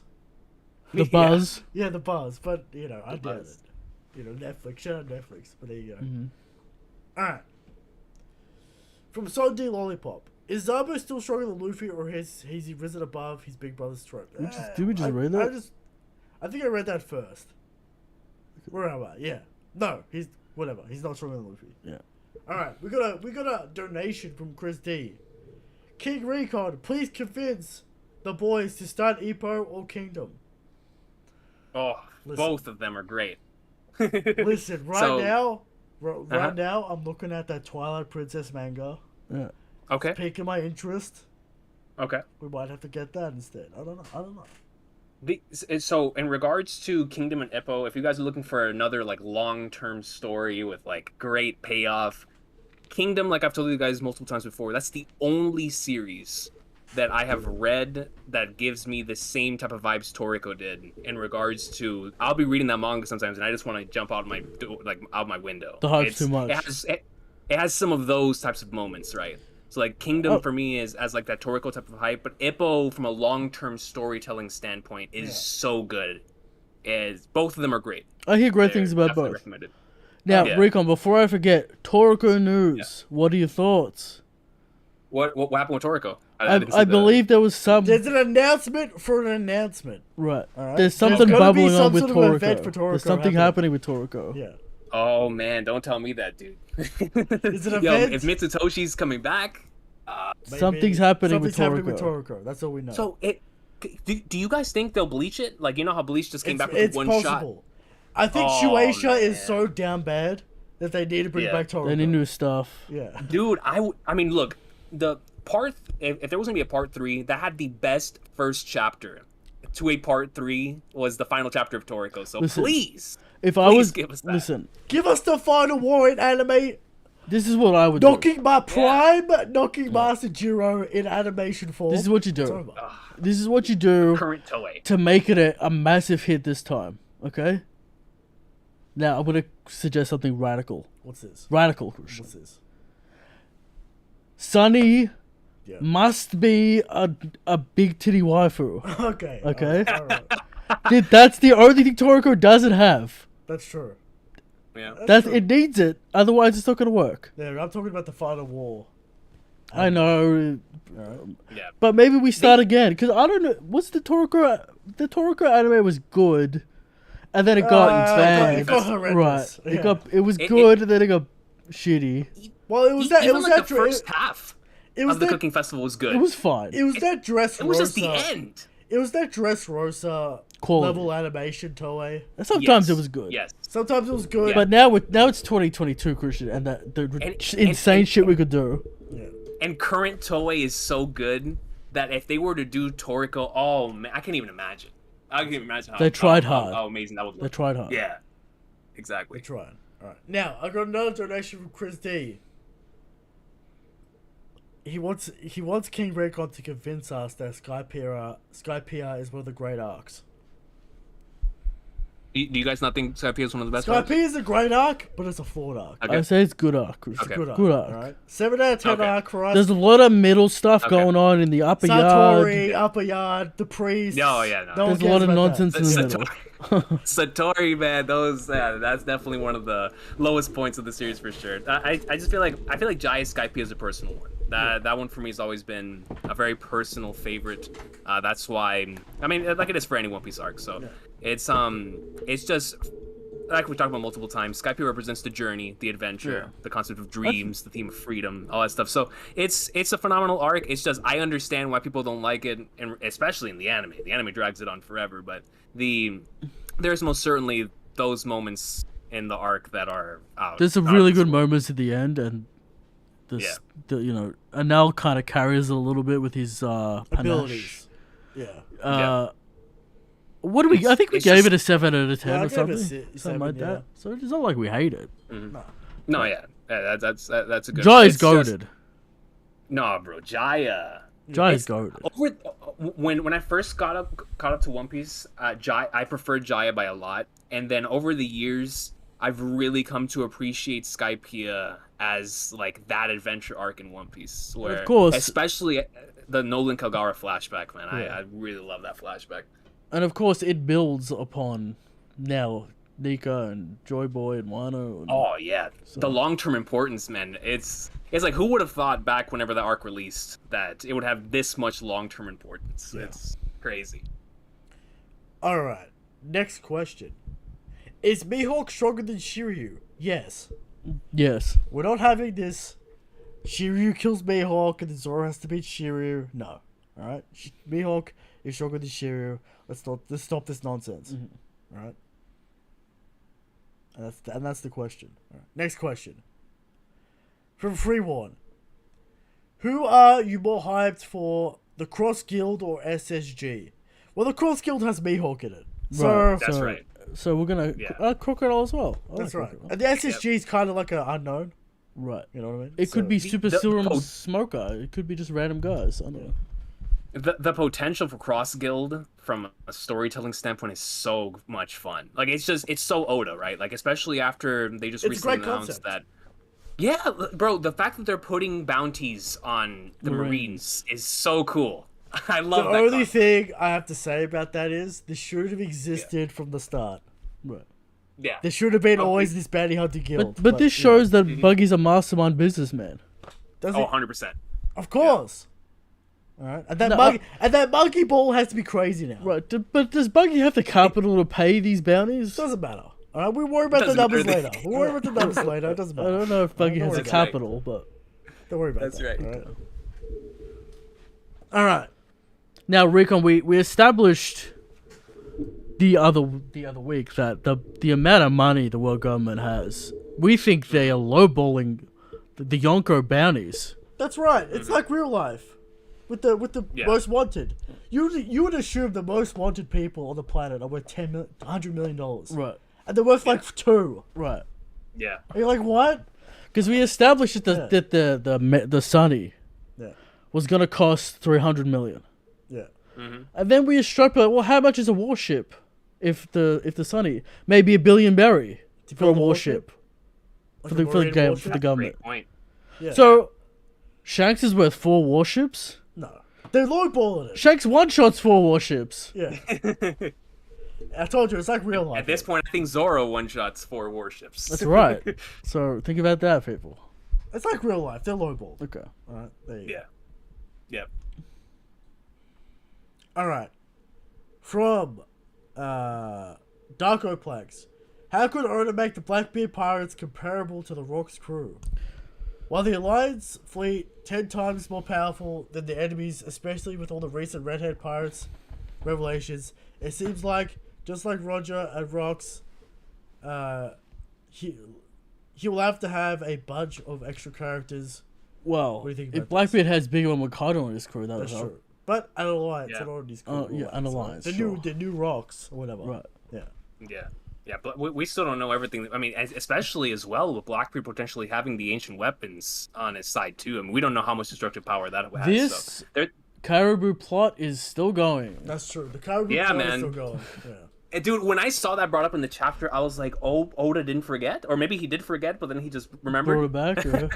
He's been brought it so back. he's gonna be there. He's gonna be there when they find Uranus, and then he's gonna give all the information to Blackbeard. Probably. Yeah. Blackbeard, I've seen Crocodile be brought up, which is also interesting. Like, a couple different characters. But it's probably Blackbeard. I mean, Crocodile might be known for wanting information on the ancient weapons. Maybe Buggy gets all the ancient weapons. Yeah. Can you imagine that? That'd be fun. From Manual. What does Oda realistically do with the rest of the supernova that aren't the main three plus Drake? Because let's be honest, there's nothing Arouge can do that means much now. And that's kind of true. I mean, I think we're Hawkins past kind of got frauded. We're kind of past the supernovas at this point, right? Yeah. Yeah, they a lot of them had their shining moments. You know, Capone had his. Bonnie's about to have hers with Kuma. The only ones that And so- really matter are Law and Kid, and that's about it. Mhm. And of course Luffy, but And Zoro. Yeah, and Zoro. Yeah, so it's like you're absolutely right. I feel like the ones who are gonna get their shining moments are gonna get it, but because we're entering the finale, I know Oda's gonna want to try to do as much as possible with all the characters, but even he knows he can't do everything with all these characters. So. It's kind of refreshing to not have every character from the new generation like level up with Luffy. Yeah. It's so common to have everyone move up at the same time. Yeah. Mm-hmm. It's nice to kind of have Luffy reach a level to the top tiers instead of everyone just kind of overshadowing the top tiers, and then you have to fight your peers. Yeah. That's a great point. Yeah. All right. Next question from Darko Plex. How can Shiryu live up to Beckman, Rayleigh, and Newgate? It's gonna be hard. It's gonna be really hard. I was talking to Recon that maybe Shiryu could use Awakening, make the entire environment clear, and then Zoro has to sense the presence of all the living things and unlock ultimate breath of all things. You know, and then find Shiryu. I think the one thing that Shiryu's going to have over all of them is that he doesn't care whether people die or not, right? Like, the other ones at least have some sort of conscience. I don't think Shiryu has a conscience. So, in that regard, he's going to be much more ruthless. Yeah, he's got that but how is bloodlust, that ruthless edge. Exactly. So, it's like, that's the one edge he's going to have, but how is he really going to compare to the other ones? I guess we'll have to wait and see. His sword might have some kind of blood mechanic going on. Maybe it could be a mystical Enma-like sword. Because he's like, the sword thirsts. Yeah, but that's that Japanese stuff. I don't know that. Maybe. That's Yeah, but real. now with Enma, any sword can do anything. So Okay, alright. who knows? Shiryu of the Blood Rain, Eric. Oh, maybe. Yeah, I like that name. Alright. It's actually kind of fire. From Mac, when do you guys think One Piece will end? 5 years. I'm gonna say 2030 will end. The 30th anniversary. Yep. Yeah, somewhere around there. You know, when Oda dropped the 3-year thing, the thing that fascinated me about that is, you know, we thought back to the Paramount War saga. That was 3 years. So I was like, okay, Oda probably has a structure in his mind. This is going to be like the Paramount War saga. Different islands, all of different lengths and sizes. And They're all, you know, one event leading to the other, one leading to the other, one leading to the other. So 3 years is probably going to lead to like 5, 6, 7. We know how Oda is. But it's just interesting to me that he had that in his mind. I feel like Oda's the guy that's gonna have 3 months off, and then he's gonna be like, I'm back. "What am I doing? What am I doing with my life? I want to come I'm back." Yeah. And he's like, I that. don't see him slinking away and retiring. He'll travel the world. He'll have his adventures, and then he'll come back and be like, "Well, might as well do something." It's like a Rocky right now. Yeah. He's on his adventures. Yeah. He's probably in Papua New Guinea, deep in the forests. Right. Who knows where he is? On the Kokoda Trail. That's right. Who knows? Getting ready. Will the Kokoda Trail feature in Part 9? It has to, right? Sure. If they go to Papua New Guinea, which is likely. Yeah. The Rikaka car, Christian. Yeah, of course. And then For that. we'll get to see what Part 9 is. So, Dio better return. I don't know how Dio returns, Eric. I don't know how that happens, but you know, Dude, it's JoJo. do you guys think we're about to get, because you know how every single one so far has been, you know, very, very parallel to the first one. Do you guys really think we're about to get like the son or daughter of someone to start off Part 9? Like, I don't know, whether it be the son of one of the Joestars or the daughter of like Diego Brando, just throwing stuff out there. Like, do you guys think that's a possibility? It's a possibility. That we're about to I want a reincarnation of that's Giorno. exciting. That's what I want. There is the I theory love out that. there that all JoJo fans subscribe to, which is the twin Giorno and Jolene. Oh, That's that'd be the theory. goated. That'd be But goated. the twin Joestars, with some sort of crazy combining stand. Who knows? All right. That would be fun, and I would actually like it if we were to limit the cast once again to like two characters that meet more characters. I think if we limit it to those two, their adventures, Eric, I think that would actually make it really compelling. Eric, part 3 to 6 is about fate. And part 7 to 9 is about freedom. Of course, the American West, part 7 is all about freedom. Right? Yeah. Part 8 is about freedom unchecked. With the, whatever. I don't want to spoil it for people. Yeah, and freedom of self. That's for right. Sure. Yeah. Part 9, ultimate freedom. Who knows where it's going to go? Does Rocky still do his nonsense where he's trying to still talk about fate and freedom No, at the same it's time? about freedom. Okay. The new universe is about freedom. Right? He must be an evolved man, Christian. Exactly, you have to go back and be evolved. We know the story. But anyway, that's JoJo talk. So, yeah. Let's move on to the next question. From the judge. Do you guys have high expectations for Elbaf? I do in regards not regards to it being like this mega I like if it's not my favorite arc in the series, I'm not gonna be mad, right? Like What? Yeah. My expectations for Elbaf are I'm expecting it to be an arc where Oda has fun because I feel like it's something where he's been looking forward to it just as long as he's been looking forward to Wano. So my expectations are it's gonna be an amazing adventure. We're gonna find out so much about the lore of the story while at the same time finding out new abilities, all that stuff. This is So what I it'll be need a from fun arc. Oda. This is what I need from Oda moving forward. I need set up and payoff in the arc. Yeah, Right? agreed. I need that. I don't Agreed. need the Long Saga time spanning play. setup payoff because it takes way too long. Yeah. Yeah, I need Yeah, high level memes, Christian. yeah. Usopp. What? I love that because it's like going back to the Paramount War saga and even the Baroque Works saga. These are all arcs that lead into one major one, but all of them conclude with their payoff. That's exactly what we need with this final saga. And just like Wano, we thought it would be the Dawn, we thought it would be the wasn't. Borders, but that's till later, Christian. Yeah. Now we have the opportunity. Legacy characters, set up, payoff. Yeah. That's what we're looking for. Yeah, while still Usopp's- setting up the final. We need that Usopp moment in Elbaf, and that's all I want. What Yeah, Oda can't wait for that. what Oda used to do was the classic layering system. Yeah. Set up A. We'll get close to completing A. The beginning of B starts somewhere in the third act of A. Yeah. And then we keep on doing that. Mm-hmm. That's what we need to do. Go back, Get yeah. back to it. We need to do that. Okay. Alright. Next question from Young Chief. If the Emperors were Pokemon, what types would they be? Big Mom, Psychic Dark. Fairy, dark. Yeah? Fairy. That is very nice. Fairy? No. Dark. Just soul fruit. No, I feel like I that's think- Ghost I think- Dark shit, though.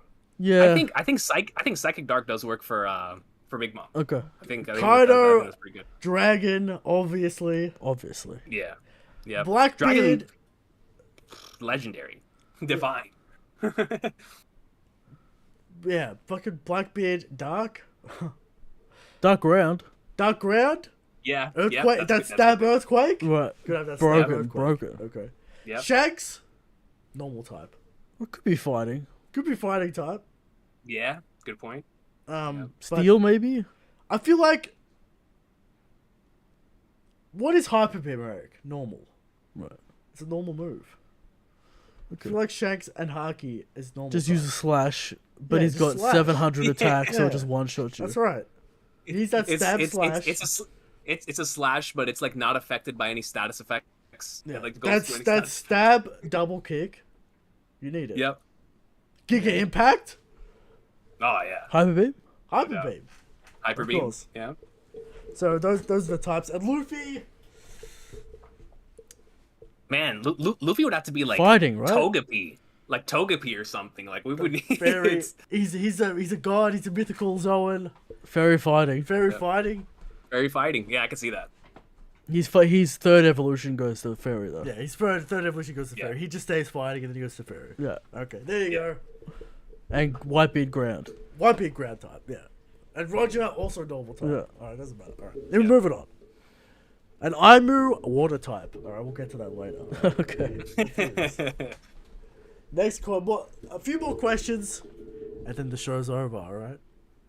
Yep. From Murio. Move Kid to the same power level as Law or bring Law down. It doesn't make much sense having Law a whole tier above Zoro and Kid. Let me tell you about a certain move called Puncture Willy, my friend. Alright?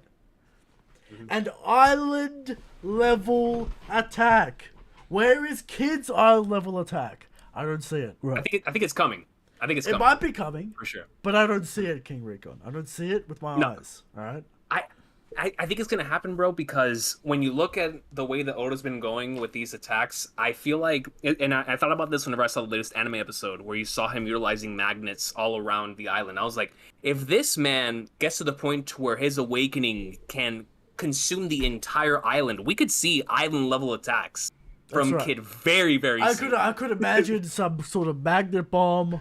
Now, Crazy I'll say this about Kid. Law has the luxury of not needing to know Haki. That's true. Kid doesn't have that luxury. That's Good true. point. That's true. Yeah. Kid needs some Haki training He immediately. needs that. He needs to find Scorpion Bond. He needs to find the Birdman. Right. He needs to learn Yep. some Haki. That's right. Now, Kid with coding. Now we're in business. Now we're in business. Now we're in now business. we're talking. Because Now he's already got top class power, Christian. Yeah, he just needs the penetration. He needs the penetration. He needs that. with the He Haki. needs That's that correct. Haki. Alright, so there you go. Yep. And from Samatha, are you all hyped for Film Red? You could not understand the level of hype is insane.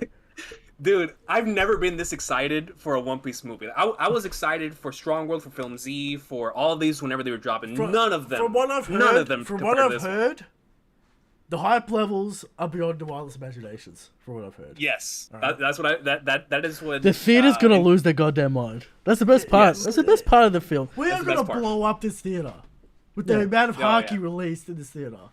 No question. All right, I can't wait, man. They need to hurry up and give us a release date, please. Yeah. Please. And the last question from Dr. Krusop. Green Bull versus Usopp. Do you believe in this matchup? What endgame? Endgame. Endgame, absolutely. Actually, I do not can. believe in this. I do not believe in this matchup for two reasons. Post One- Elbaf? Yes, for two reasons. One, why the mirror match? No one likes the mirror match. It's not interesting. I don't think it's that great. Two, what is Green Bull's character? He's a racist, and who fights racism? Jinbei. Jinbei versus Green Ah. Bull, and there it is. Okay. He will get Okay, I beaten see by that. an inferior race in his That's eyes. right. Christian. That's right. That's actually, so it would be the water versus grass type. I actually like that. I like that combination. Jinbei versus Green Bull. That is the matchup. All right, and that's the show. We want to thank King Recon for joining us. The on hype this- is insane. On this hype episode to acknowledge Luffy's Well, growth. these days will be remembered as what the fuck are we doing? Where are we going? Yeah. Yeah. Blind. Yeah, man. It's such an exciting time. Like you guys said earlier, we really have no idea where we're going. This is the first time since Water 7 since we had no destination next. Like, we were going to Fishman Island, then we were going to the New World, and then we found Punk Hazard, then we knew we were going to Dressrosa, then eventually we knew Wano was coming. Now we have no idea. Yeah. We have no idea what's next, and that is the most exciting part about these upcoming chapters. Savor these moments, ladies and gentlemen. Read the chapter, absorb the chapter. Don't go on Twitter straight away No. and get into wars. Think about it. Enjoy your time. Absolutely. All right. But thank y'all so much for having me, man. It was a lot of fun. A lot of fun. And with that, Shanks is the strongest. Shanks is the God King. Good night. Good night. Great show, boys. That's it.